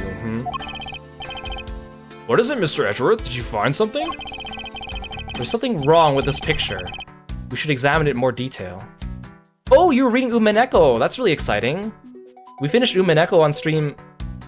Was it last year we finished it? When did we finish it? I've lost all track of time. I hope you're enjoying it. I love Umineko. But it is a very taxing thing to stream just because it's just straight up reading, but it's so good. I hope you're enjoying it. Something wrong with this picture. We should examine it in more detail. So this is the Leaf Red statue. I swear I've seen this somewhere before. No wonder this thing is worth 10 million cents. Look at how it sparkles, sir. I wouldn't call it sparkling, detective. Maybe more along the lines of dully shining. Yeah, I'm glad you guys enjoyed Umineko. I know a lot of you guys continue to make some of our inside jokes that we did during Umineko during our current streams, which I really appreciate, because I spent a lot of freaking time on that series, so it better have been worth it. I'm glad you guys got a lot out of it. You're enjoying it too? Oh, I'm really glad. Is it your first time reading it? It is really a treat. I wish I could just wipe my memory before I streamed it and then just played it blind, but I'd already read it before, so... Are these eyes made of some sort of gem? That's a real nice shade of orange. For a sec, I couldn't even tell they were jewels. Oh, but they kind of remind me of the eyes of this stray cat that lives near my house. Are the eyes supposed to be this color? Is it possible the statue is a fake? I feel like we're like in Animal Crossing, and like Crazy Red is trying to sell the statue to us. But there's like a very obvious discrepancy between it and the real one. That's what I feel like we're doing. What's this? The statue looks like it's stepping all over its neighbor's cloth cover. It kind of resembles its owner's attitude in a sense. You, what did you say now? Further, my clothing's hem is not being stepped on by anyone. It's too expensive for me to allow that to happen. Please forgive the trespasses of my subordinate. Why should I forgive it if the dress passes? Unless it is any expensive dress, you keep it.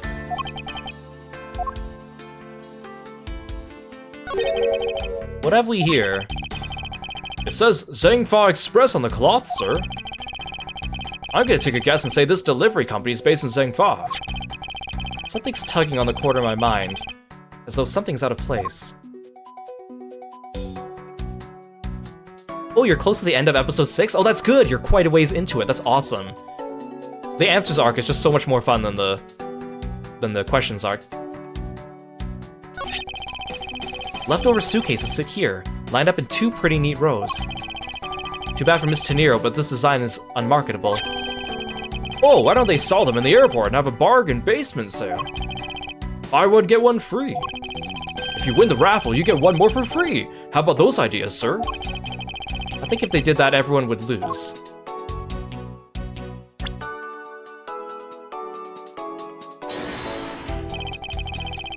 Is this spot somehow connected to any of the evidence I hold? Eureka! These eyes are awfully orange, don't you think? Yeah, and pretty. They remind me of sunsets when I was in grade school, sir.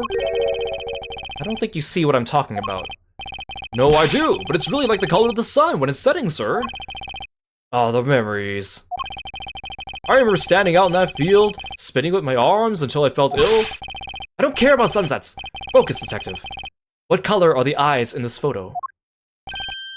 Huh? Ah, sir, they're red. As I thought, this statue is a fake. Mr. LeBlanc. What do you want? Do you not know I am busy, man? I allow you 2 seconds for your answer. The Leaf Red. I suppose this is your pride and joy, is it not? It is the biggest trophy on this European trip. Do you know why I wanted to possess the statue? The trigger started 17 years ago. Better grab a chair, sir. Sounds like this is gonna be a long story. Mr. LeBlanc, I regret to inform you, and you have my heartfelt sympathy, but... What is that? Sympathy? For what? You'll see. I'd like you to compare the eyes. That large fellow there has very bright and pretty eyes compared to you. I wasn't talking about the two of us. I meant the eyes of the statue in front of us, and the one in this photo. Why the sudden yelling? Now then... Oh! It's a photo of the statue on display at the museum in Europe. Wah! Now do you see, Mr. LeBlanc? The statue before us is a fake. Ah, fake! I believe that even further examination will be required, now that we have confirmed that this is indeed a fake. There must be some sort of proof that this was brought on board in Zhengfa, and I'll present to you evidence that will resolve the remaining contradiction.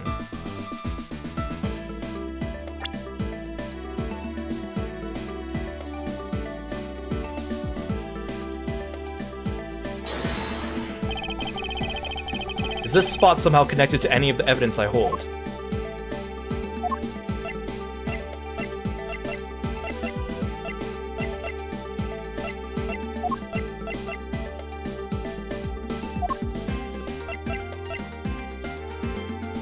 Oh, okay, I thought I was looking for the piece of paper, but no. I just need this. Eureka!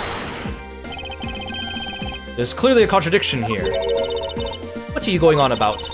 It's just a simple case of a cargo cover getting stuck under another piece of cargo. See, sometimes these... Okay, in the regular Ace Attorney games, usually when you present the right piece of evidence, the music stops playing. But in this game, that's not always the case. So sometimes I present it and I'm like, is it wrong or did I select the wrong area? And I can't tell because the music's still playing. And then Edgeworth starts saying like a really generic line, like, this evidence contradicts the testimony, like something that Phoenix would say, right? And I'm like, uh-oh, did I pick the wrong thing? But then they fake me out. That's not possible! But it is. It shouldn't be this way, but the statue is on top of the cloth. Supposing that the neighboring piece of cargo was brought on board in Zhengfa, there's no way that any part of it should wind up under something from Europe. Which means that this fake statue was smuggled on board in Zhengfa. But then what about the cargo certificate? Let me ask in return, what about Agent Hicks? Why did he come down here in the middle of the flight? There's only one reason why, to secure proof of smuggling activity aboard this flight. So you say, but I don't believe he had to do that mid-flight. We could have just as easily inspected all the cargo after the plane landed. That may be true, however you have it backwards, Francisca. Sure, Agent Hicks could have waited until after the plane had landed, but he had a reason for coming down to the cargo hold. Suppose he found the fake at the airport. It would have been after the swap had occurred. At that time, the suspicion would naturally fall onto the statue's owner. We have no way to prove the statue was switched without his knowledge. Which means there is someone else involved who is forging or modifying cargo certificates.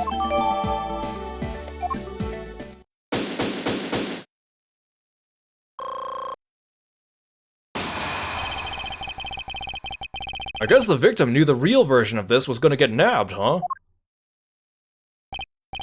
Yes. While this photo could be seen as nothing more than a simple souvenir, it was in fact taken to be used as a reference document later on. Next, Agent Hicks had to secure proof the smuggling had taken place. He came down here to take a picture of the cargo hold. A rather empty one at that, right before the fake statue could be loaded on board. A photo of the hold missing a valuable piece of cargo would have been proof enough. After that, all he had to do was hold the Zhengfa cargo crew and arrest the smuggler. Exactly. This only goes to prove my theory. If the statue was not in the cargo hold during the Europe-Zhengfa leg of the trip, then there would have been enough heights from which Agent Hicks could have fallen to his death. Officer! Move the statue immediately! I want a thorough examination of the floor underneath. Now! Yeah, he took a selfie to verify smuggling. That's exactly what happened. But man, with all the turbulence, like, yeah, they should have, like, bubble wrapped everything. Ms. Von Karma, I'm ready to report my findings. Go on. After moving the leaf red statue out of the way, we tested the area under it with luminol, and there was a reaction. I see. There was a reaction to luminol, an indication there was blood in that spot. Can we stop looking at it now, sirs? It would seem my deductions were correct after all. I suppose it would appear that way. The culprit cleaned the blood up well. And how do you think the killer did that? How did the killer clean up all the blood? Take that! The killer used the bloody cloth I found inside the suitcase to clean up the mess. I see. They had a need to clean up all the blood before the plane landed in Zhengfa. Yes, because otherwise the cargo crew would have discovered it during the layover. So you guys are saying that the murder happened before the plane landed in Zhengfa? There's no other conceivable timeline for the events of the murder. But if that's true, then that throws a certain person's testimony into doubt. If the murder occurred before we landed in Zhengfa, then this becomes highly suspect. Recall Miss Meal's testimony about Agent Hicks in regard to when we departed Zhengfa. I saw Mr. Hicks sitting in his seat at 5 a.m., you know. She claims Agent Hicks was alive at the time of the service calls, but that totally contradicts the facts, sir. But why would she lie about something like that? I think the only person who can answer that is Miss Meal herself. Oh, to be continued.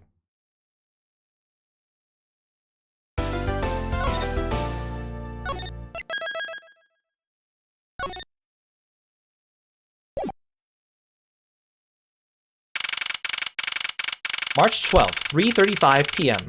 Flight G390, lower deck cargo hold. Miss Meal.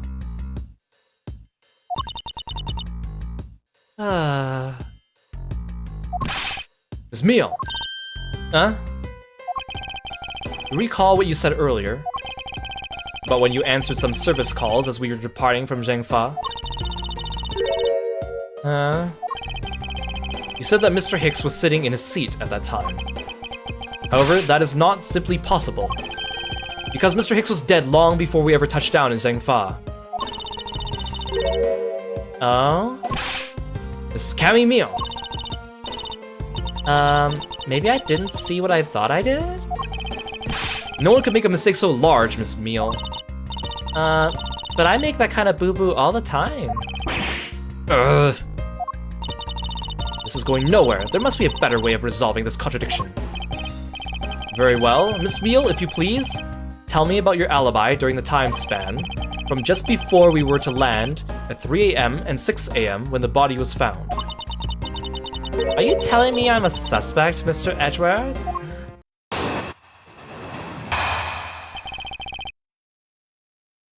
Miss Meal's alibi. Yeah. From 3 to 4, I was in the flight attendant's room all by my lonesome self. Yeah. And from 5 to 6, I was in the flight attendant's room all by my lonesome self. How is a man supposed to react to a testimony like that? Miss Meal, wake up! Huh? How does her hat stay on when she's like that? She fell asleep again. Looks like the only way I'm going to be able to wake her up is by pressing her. Physically pressing her.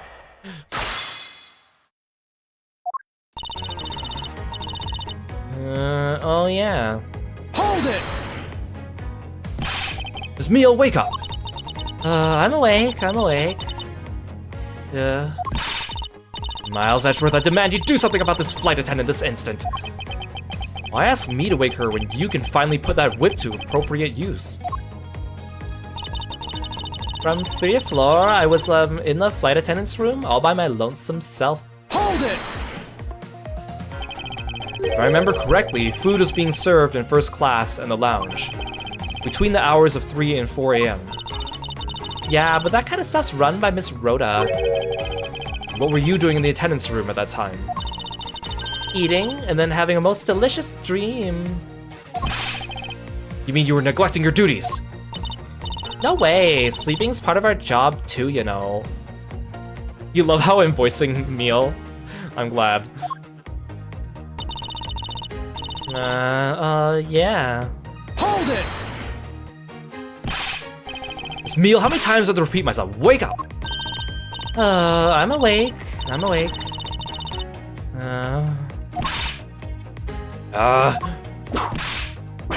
Ouch! What'd you whip me for, sir? Oh, what did I miss? Poor detective being on the receiving end of a lash in your stead. Really? Sorry about that. You can make amends for that by continuing with your testimony.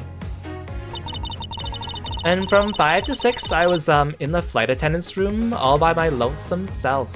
Hold it! So you were alone the entire time, were you? Yeah, no one else even popped their head in to say hi. Oh? Well, I think a contradiction just popped in to say hi. What should I do? Should I raise an objection? It's meal, there's a clear contradiction embedded in your testimony. Huh? What are you talking about? It's not possible that you were alone in the attendance room the whole time from 5 to 6.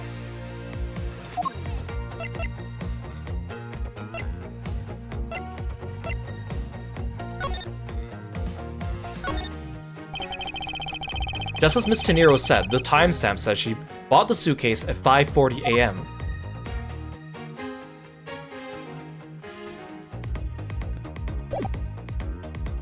Take that! I wonder if you'd be so kind as to take a look at this receipt, Miss Meal. Huh? A receipt? For what? It's for the suitcase Miss Tenero bought. Now, if I may direct your attention to the timestamp. As you can see, it clearly says 5:40 a.m. Miss Tenero. Yes? Wait, where'd you come from? Huh? Why is the killer here? I thought you'd have locked her up by now. I requested that she be present as a witness, so we may straighten out your complex lie. Now then, Miss Tenero, between the hours of 5 and 6 a.m., you took a trip from first class down to the first floor, in-flight shop, correct? Yes, I went to the shop to buy a suitcase. After which I went straight to the attendance room to drop it off. And did you see Miss Meal there at this time? No. So Miss Meal, where were you really between the hours of 5 and 6 a.m.?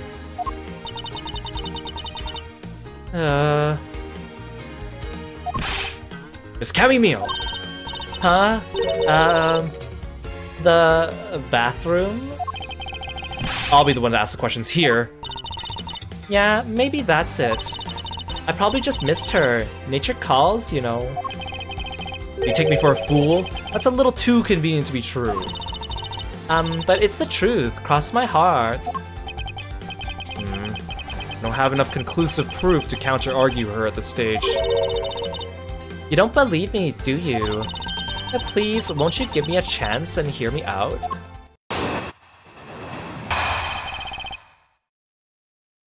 Reason for suspicion. Look, I know you're suspecting me because I'm one of the crew, but you think that maybe you should also suspect Miss Rhoda too? She's the one in charge of the elevator keycard and the shop, you know.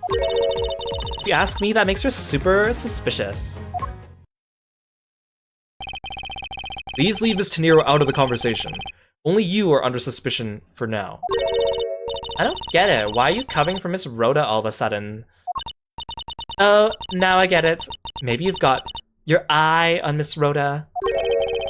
Of course I'm keeping an eye on her. I can't very well let her escape, can I?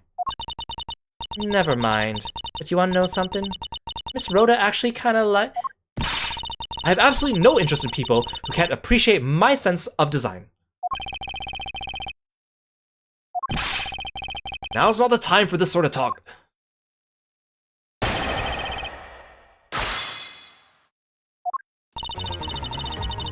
Look, I know you're suspecting me because I'm one of the crew. Hold it!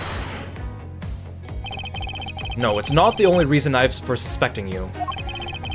Your statements regarding Mr. Hicks also turned out to be a bunch of lies. But I said I wasn't in attendance. You wouldn't suspect me then, would you? But say I wasn't in attendance. You wouldn't suspect me then, would you? Yes, I suppose that's true enough. But you think that maybe you should also suspect Miss Rhoda too? Hold it! She's already being detained for further questioning, or have you already forgotten? Oh, yeah. Guess I forgot. Cammy, don't tell me you suspect me too. Sorry, can't help it. I mean, other than you, there's no one else who could have done it. I can't believe you would think that. I mean, me, a killer?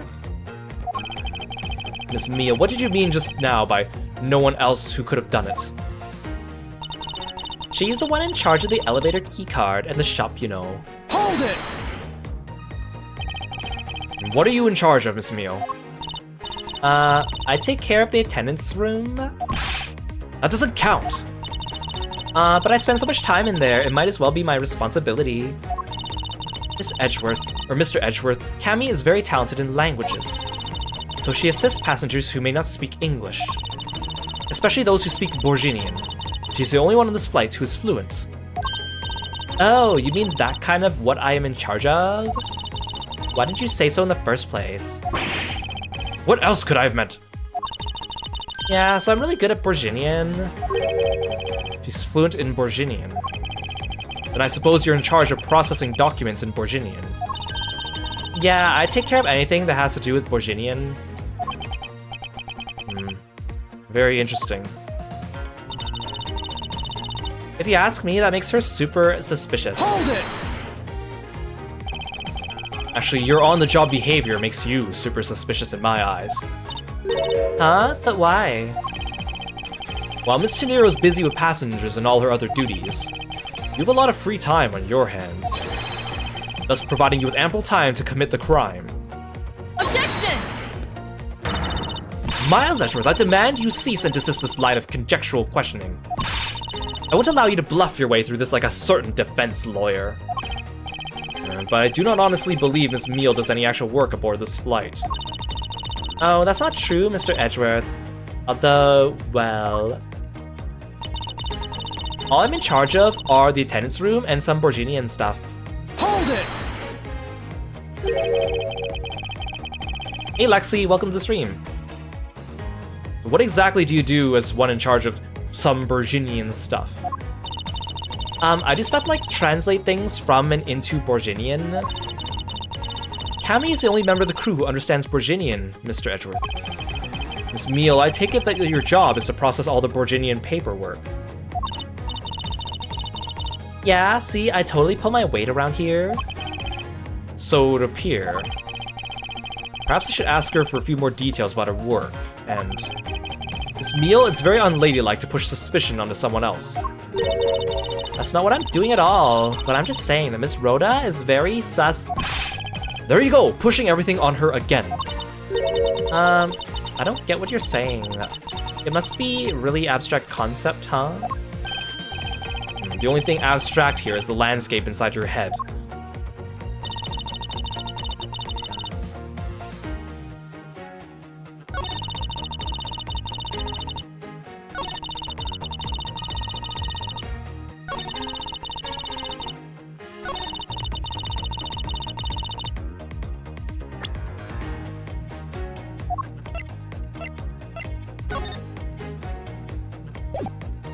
Objection!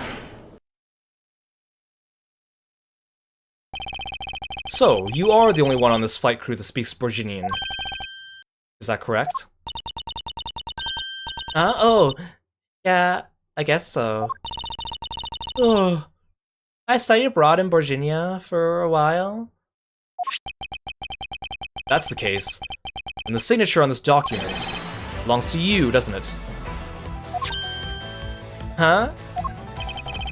This is a falsified piece of documentation with only one purpose. To lead anyone to Reddit to believe that Mr. LeBlanc's statue was loaded in Europe. The only person who could have either prepared or processed this document in Borginian is you, Miss Meal. Without your participation, the smuggling of the Alif Red could not have occurred. Don't sleep while I'm pointing my finger at you. Oh, I wouldn't dream of falling asleep on you, Mr. Edgeworth.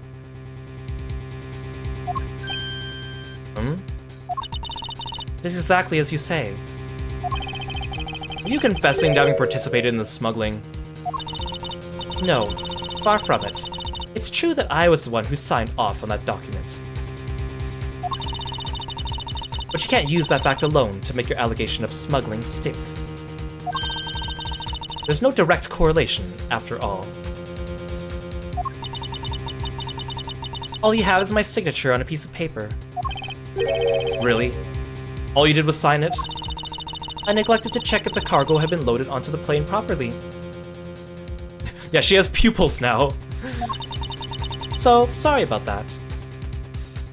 I really like this quote-unquote transformation because I know if you've played a lot of Ace Attorney games, right? Especially the later games in the series, a lot of the antagonists, once they start, you start revealing their doings, they have this dramatic transformation where they completely change their appearance, and by then you're like, well, obviously they're, bad or up to no good, right? But hers is just a change in demeanor.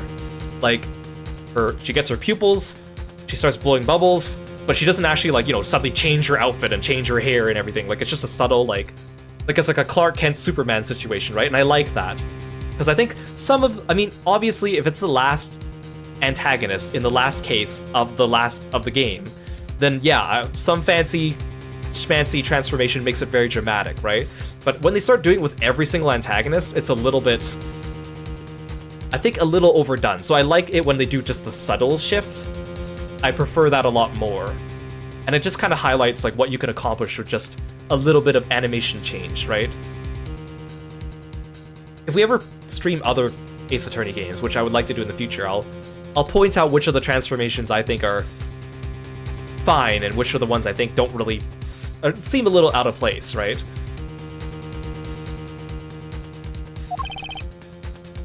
But of course, I don't want to spoil you here if you haven't played the other ones, so I won't mention them by name. It seems that she's finally woken up. This is going to be one tough fight.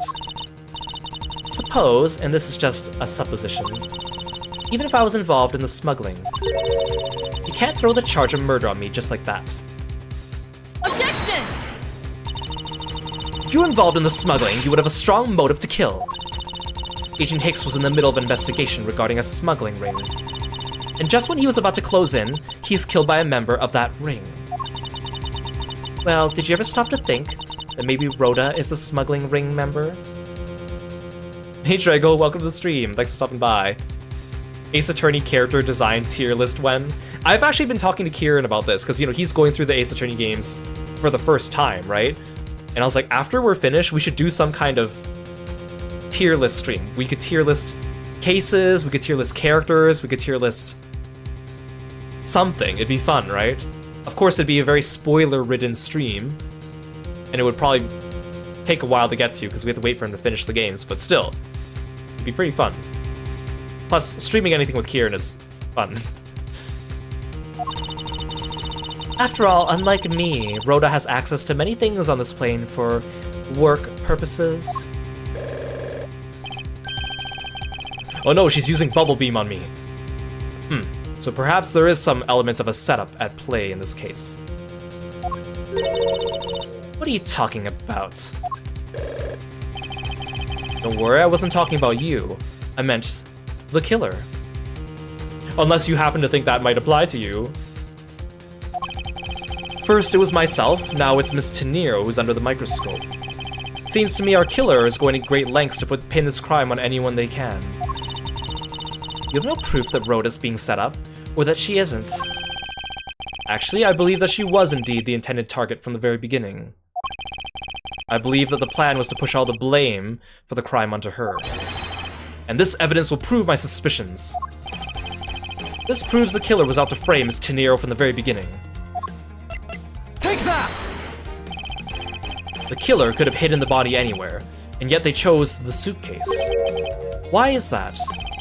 Perhaps it was to move the body up from the lower deck to the first floor. However, why go through the trouble to do so? That poor plushie. The only way all these actions make sense is if the killer had wanted to frame Miss Teniro for the murder. Miss Teniro buys a suitcase on every flight she works without fail. But should her suitcase be switched with the one containing the victim's body, that would put her in a very tight spot. Unfortunately for the killer, that turbulence put an end to that plan. Huh. There wasn't enough time to put the body back into the suitcase. Ergo, they made do with whoever was at hand, adapted their plan, and tried to frame me as I lay unconscious on the floor from the turbulence. The killer then went to hide the suitcase in the in-flight shop, and brought the piggy bank back to the elevator in order to fabricate a false weapon. A lot of work for a fruitless endeavor, wouldn't you agree? Sounds like the killer had a tough time too, huh? I mean, why did the killer need to frame someone that badly anyway? That is because of the special circumstances surrounding this particular case. What special circumstance dictated the need for the killer to frame someone?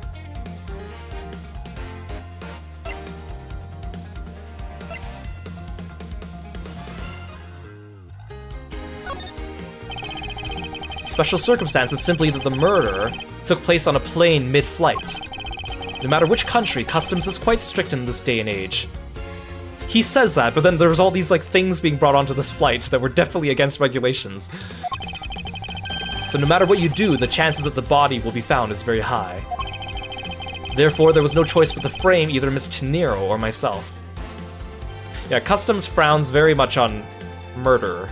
They don't like it when you murder. In other words, the only one who fits within the boundaries of the criminal's movements is not Miss Teniro or myself, but you, Miss Camille. Only you and you alone could be the killer. And... Are you done already? I was about to fall asleep again. Anyway, let's be honest here. You don't have anything on me other than a whole lot of circumstantial evidence. Ugh! Her bubble beam was super effective! I can see the outline of how the murder occurred, but I have no definitive evidence. And there isn't a piece of evidence, and isn't there a piece of evidence still unaccounted for? Something that I still can't quite fit into the big picture.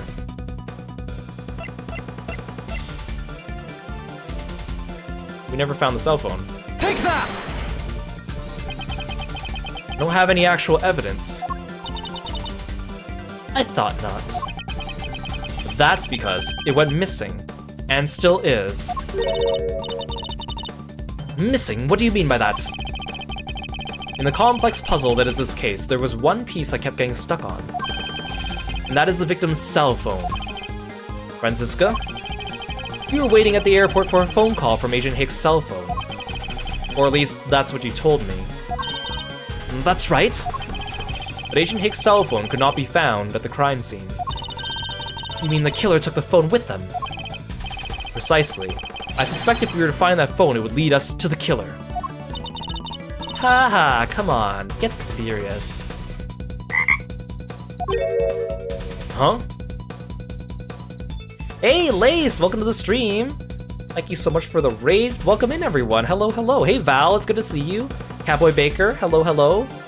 Well, thank you for the stretch and the sleeveless redeem as well. Everyone, make sure that you're sitting straight in your seats and take a little stretch. Welcome in. Please join us in following our friend Lace. He's our favorite cat boy. He's an amazing streamer. He plays a lot of different games. He plays Final Fantasy XIV. He plays a lot of RPGs. He's playing, he plays a lot of horror games and murder mystery games as well. I think right now you're playing one of the Trails games, right? Trails Through Daybreak, the new one. Hope you had a good time. Hope you had a good stream. Thank you so much for entrusting me with your audience. I'm Kiro, the frog-themed martial artist. We're playing some Ace Attorney Investigations.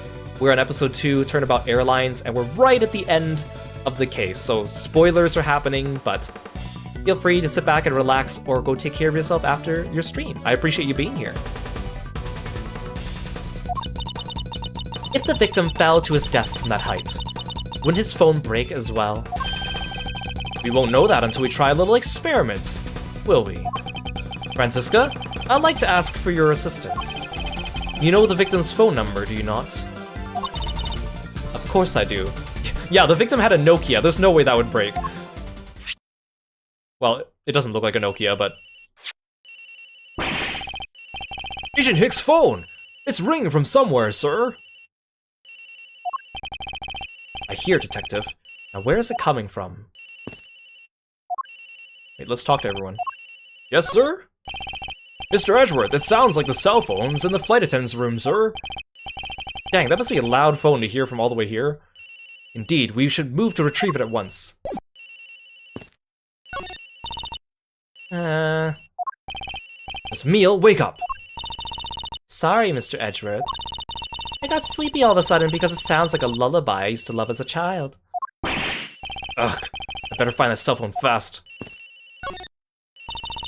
Mr. Edgeworth. Don't worry, Miss Tenero. I will get to the bottom of this and find the truth. So please wait here until I return. Alright. Thank you for all you're doing, Mr. Edgeworth. It sounds like it's coming from the flight attendant's room.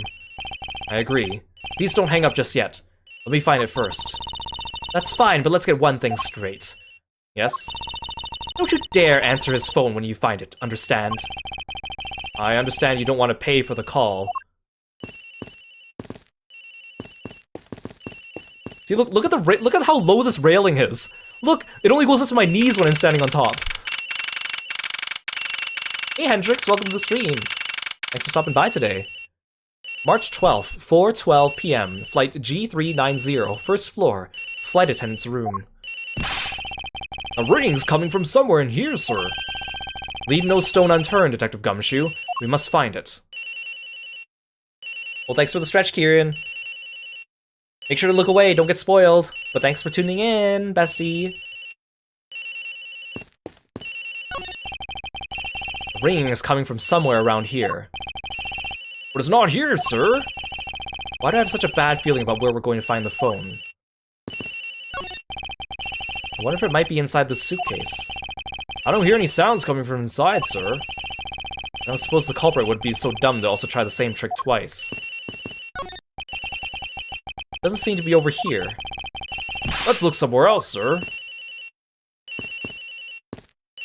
Wait, but I see it. Wait, no, isn't that that red thing?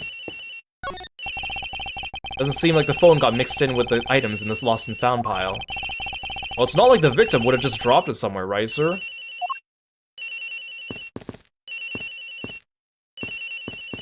Wait, did I examine one locker and not the other one? Gosh darn it. The ring's coming from here, sir. What? No, it can't be. This has gotta be the victim's cell phone. Whose locker is this, sir? It's Miss Tenero's. What?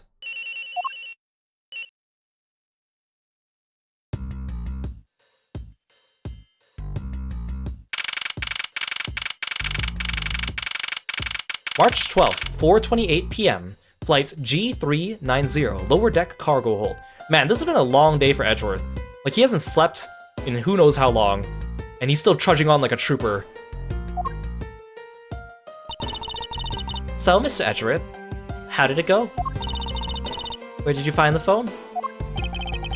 I found it in the flight attendant's room. Miss Tenero's locker. What? But... Rhoda Tenero? I don't know anything about the phone. It wasn't me. It wasn't me. Miss Von Karma, is it? I suggest you arrest Miss Rhoda Tenero right away. Objection! Wait, I have a theory. This is related to the incident with the key card. When the killer went to steal the key card, he conveniently stashed the cell phone in Miss Tenero's locker at the same time. Objection! This is related to the key card, alright. In the same way, we have zero proof the killer did just that. Ugh! The only voice that sings the truth is evidence. That is the one bird we cannot ignore. should I do? Francisca's right. Can't offer baseless conjectures at this point. Alright then, why did the culprit take the cell phone from Agent Hicks? Must have something very incriminating on or in it. Hold it! What now, Miles Edgeworth? It's not over yet. We have yet to figure out why the killer took the phone. What? Inside this phone lies the final piece of incriminating evidence that will point us to our killer. We need to examine this phone in more detail. The LCD is broken. Without a screen, you can't even place a call with this.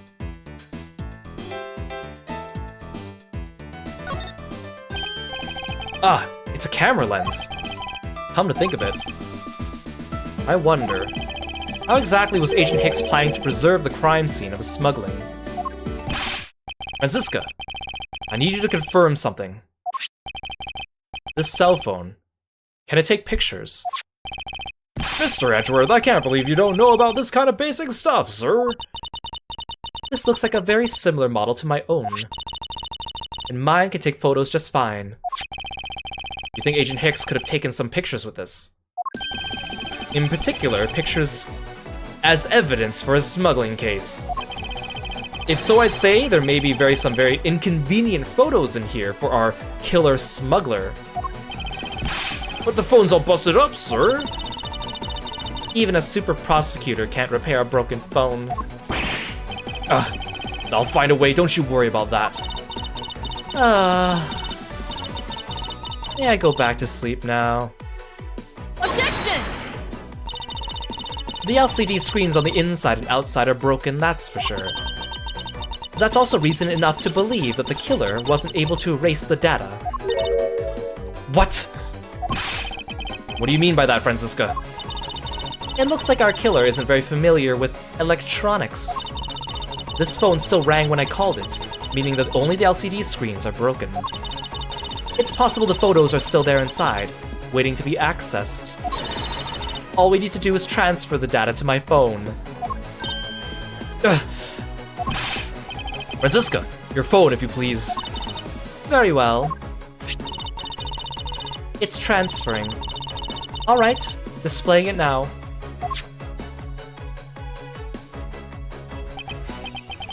This is... Agent Hicks was most certainly trying to obtain some evidence for his smuggling case. Hey, the Leaf Red's nowhere in this pic, sir. This has no meaning as a piece of evidence in this murder case, right? She's right. There's not much we can find out about this from Agent Hicks' killer, sir. Is this it? Is this the end? Is there really nothing in this photo we can use?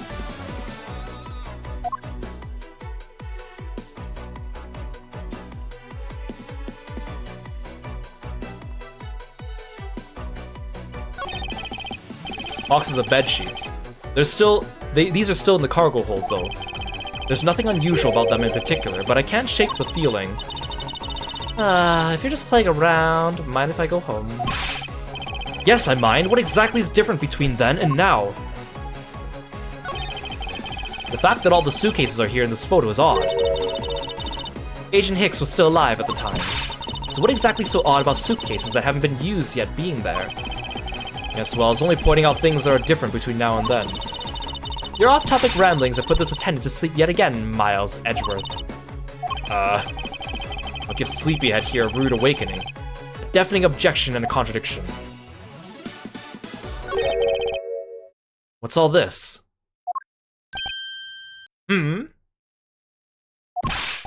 Oh, they are cargo shipped from Virginia to Zhengfa. So the reason they aren't here now is that they were dropped off in Zhengfa. Mr. LeBlanc, can you tell me the contents of the boxes? Unfortunately, there's no English written on them anywhere. One cluster of boxes is written in Borginian. It says blah blah blah. It is cloth in English. Cloth? Could it be? Is this where the killer... What? What is that scary face? Miss Meal. Yes. It appears that Agent Hicks was no ordinary investigator. Huh? He left us with a piece of evidence, after all. A striking piece that will point out who his killer is. Ha! Maybe you shouldn't force your mistaken reading of a simple picture, Mr. Edgeworth. Virginian cargo, and this piece of evidence will point us straight to the killer.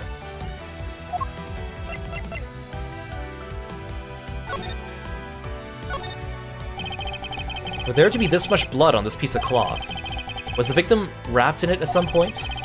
According to Mr. LeBlanc, this textile is fairly famous. What a waste. Take that! And what is that supposed to prove? The killer used this piece of cloth to wipe up the blood they had spilt. But there was one thing that bothered me this whole time. Where did it come from? And now I finally found my answer in this very photo. The cargo that was unloaded in Zhengfa had cloth written on it. In Borginian, that is. And this is where the killer grabbed a piece from there to clean up the blood with. Huh? That's right. The killer was someone who could read and understand Borginian. And the only crew member that fits that description is you, Miss Cammy Meal. Ha! That's pretty flimsy. The killer probably searched through all the boxes looking for something to use. When you're frantic, you don't care if the box is in English or Virginian. Objection! Sorry, but I cannot agree with your assessment of the killer's indiscriminate nature. What? There was no need for the killer to tear through boxes at random at all. And if the killer supposedly could not comprehend Virginian, well then... logically, the killer would have opened this box first. Take that! Hey! It says bedsheets in English right on the box. Precisely, and bedsheets would be perfect for cleaning up blood, wouldn't you say?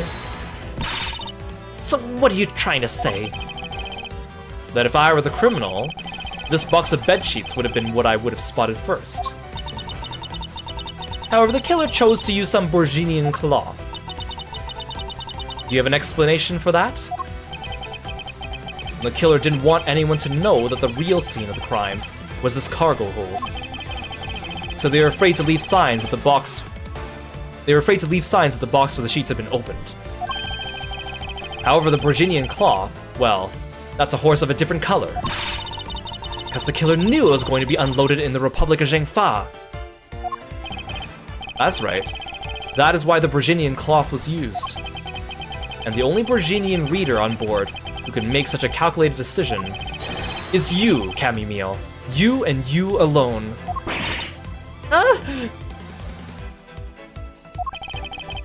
It would be very easy for us to confirm if any of the boxes were resealed. All we'd have to do is contact the Zhengfa authorities in time. We may even find other evidence to incriminate our killer within those boxes. So what do you say, Miss Meal? Why not confess to your crime here and now? Or would you rather wait and see what we find out from our investigation in Zhengfa?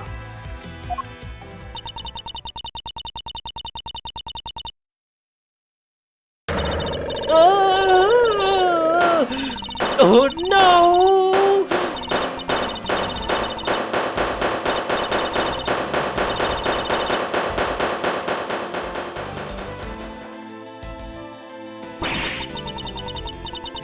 He was Interpol.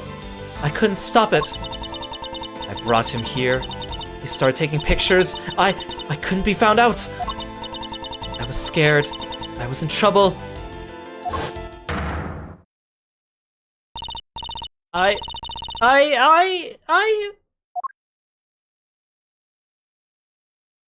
And she hurt herself in her confusion. If you look back at her breakdown too, I love how the little plushie is like holding onto his cap so it doesn't fall off as he gets swung around. It's such a nice little detail. March 12th, 5:26 p.m. Flight G390, first floor lounge. We finished making all the arrangements to take the suspect in, sir. Very good, detective. What about the smuggling route? Did she say anything about that? They're taking her down to the precinct now. Hopefully we can get more out of her there. Whenever we even approached the topic, she just started foaming at the mouth. It was scary, sir. She probably wasn't prepared to commit a murder all of a sudden. One thing is for sure, the ring behind this whole mess means serious business. Looks like there's a lot more to this case than meets the eye. Mr. Edgeworth! I just want to say how much I appreciate everything you did. Thank you very much. It was nothing. In fact, I should be the one thanking you for your cooperation. You like how the statues look like they're just like, there was a body there! That is exactly what they look like they're doing. But truly, if it wasn't for you, I might not be here right now. Instead, I can continue to serve our passengers as a flight attendant. I hope that, well, please accept this as a token of my appreciation. That's... Skotoharu, welcome to the stream. Thank you for the frogs. I see. You don't have to take it if you don't want it. No. I mean, I would never turn down a lady's generous offer. Oh, thank you. I'm sure it will serve you well. And remember, we here at GoU Airlines are always ready to serve, Mr. Edgeworth. Tenero's such a good person. I feel so bad for her, everything that she's been through, and the fact that no one wants to buy her suitcases. Thank you. I will keep that in mind. Now I must bid you farewell. May all your skies be blue no matter where you go. I still don't understand her hair, though. I can't believe we wound up investigating the whole day, sir. But boy, it was fun. Speak for yourself. My day was filled with earthquakes, elevators, and false charges. By the way, where's Franziska? Oh, she's filling out some customs paperwork for her departure. Departure? Yeah, Ms. Von Karma's always really busy, sir. She's been flying from country to country to chase down some leads regarding her case. Somehow they let her bring her whip on board as carry-on. Detective? Can you cancel the car I had you reserve earlier? You got it, sir. March 12th, 5:47 p.m. Hope Springs Airport. Franziska. I thought I told you when you first landed. I have no time for idle chatter. I have no intention of wasting your time. However, it has been a while since we last met. I also have no time for such familiar reminiscences. Just who do you think I am? You are Franziska von Karma, a very proud prosecutor deserving of much respect. Huh. Until only a little while ago, I was but a wretched mutt who was always losing to you.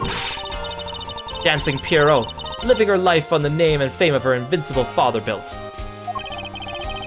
True, your father, Manfred von Karma, didn't lose a single case for 40 years as a prosecutor. However, I wouldn't say he was invincible. What are you talking about?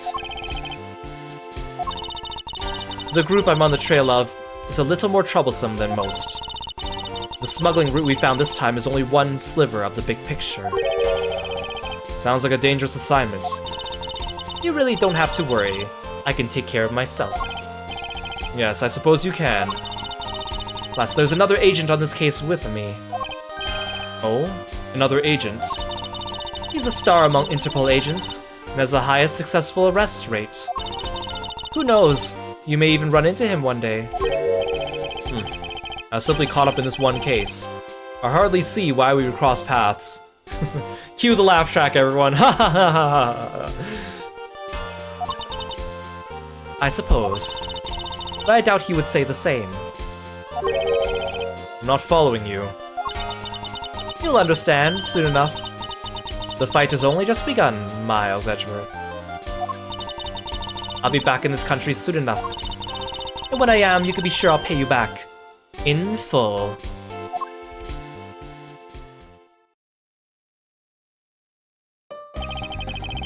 just like that, she's gone, huh, sir? Thank goodness, I can finally rest easy, knowing I wanted to watch out for her whip. Detective Gumshoe, I want to thank you for all your help and cooperation. Oh, it was nothing, sir. I was just happy to be able to work with you again. I think I'm gonna celebrate by adding a little extra salt to my instant noodles tonight. Just how much did you cut his salary by, Francisca? Detective, I was wondering if you might give me a ride down to the prosecutor's office. Sure thing, sir. I'll even fly down the road in the patrol car if you want. Don't make me remind you, Detective. Safety first. I love how Gumshoe's theme sounds in these games too. I mean, his theme sounded good in the original trilogy, but I really like the upbeat version they put into Investigations. Thus, I solved the first case upon my arrival home. Franziska von Karma, the smuggling route she was after. The leaders of that ring had already put their trump card into play. And the players on the other side of this war, they would begin to make themselves known through the next incident.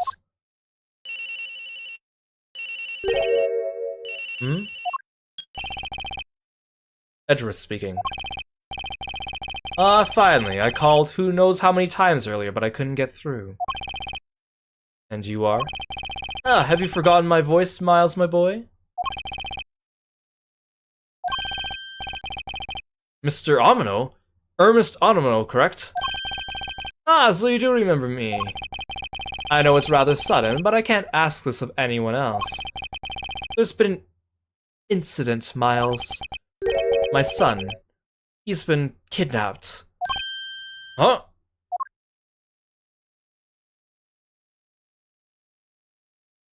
The end.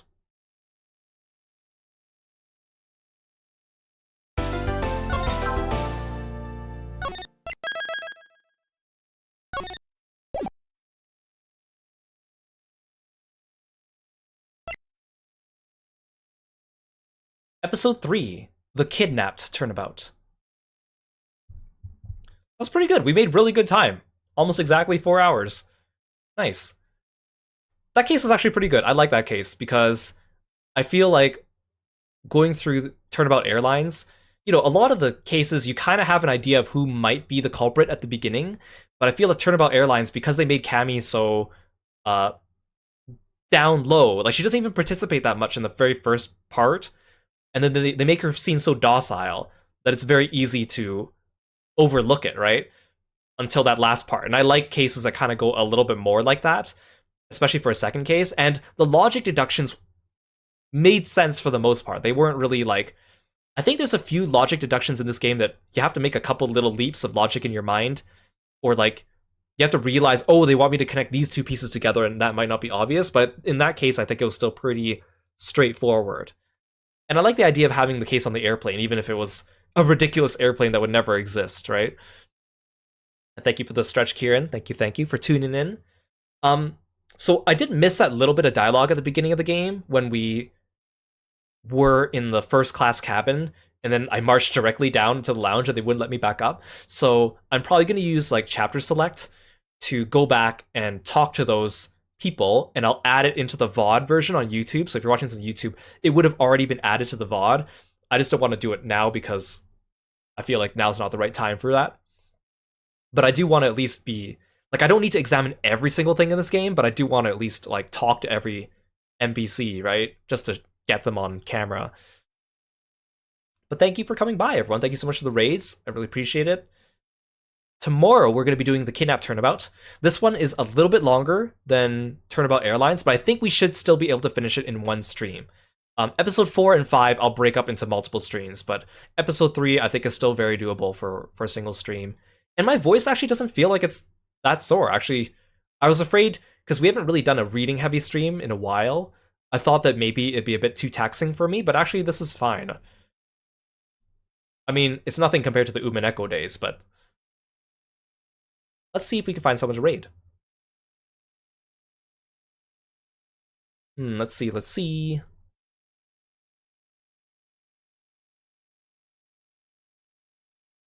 Let's go say hi to, I just want to see what they're playing just to make sure it's... let's go say hi to Inazuma. He's playing a game called Animal Well. I don't know what it is, but it looks kind of fun. Okay, let's go say hi to him. I'll see you guys tomorrow for the Kidnapped Turnabout.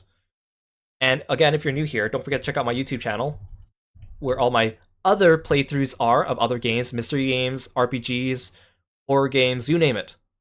All right. See you tomorrow, guys. Take care. Bye, froggy friends.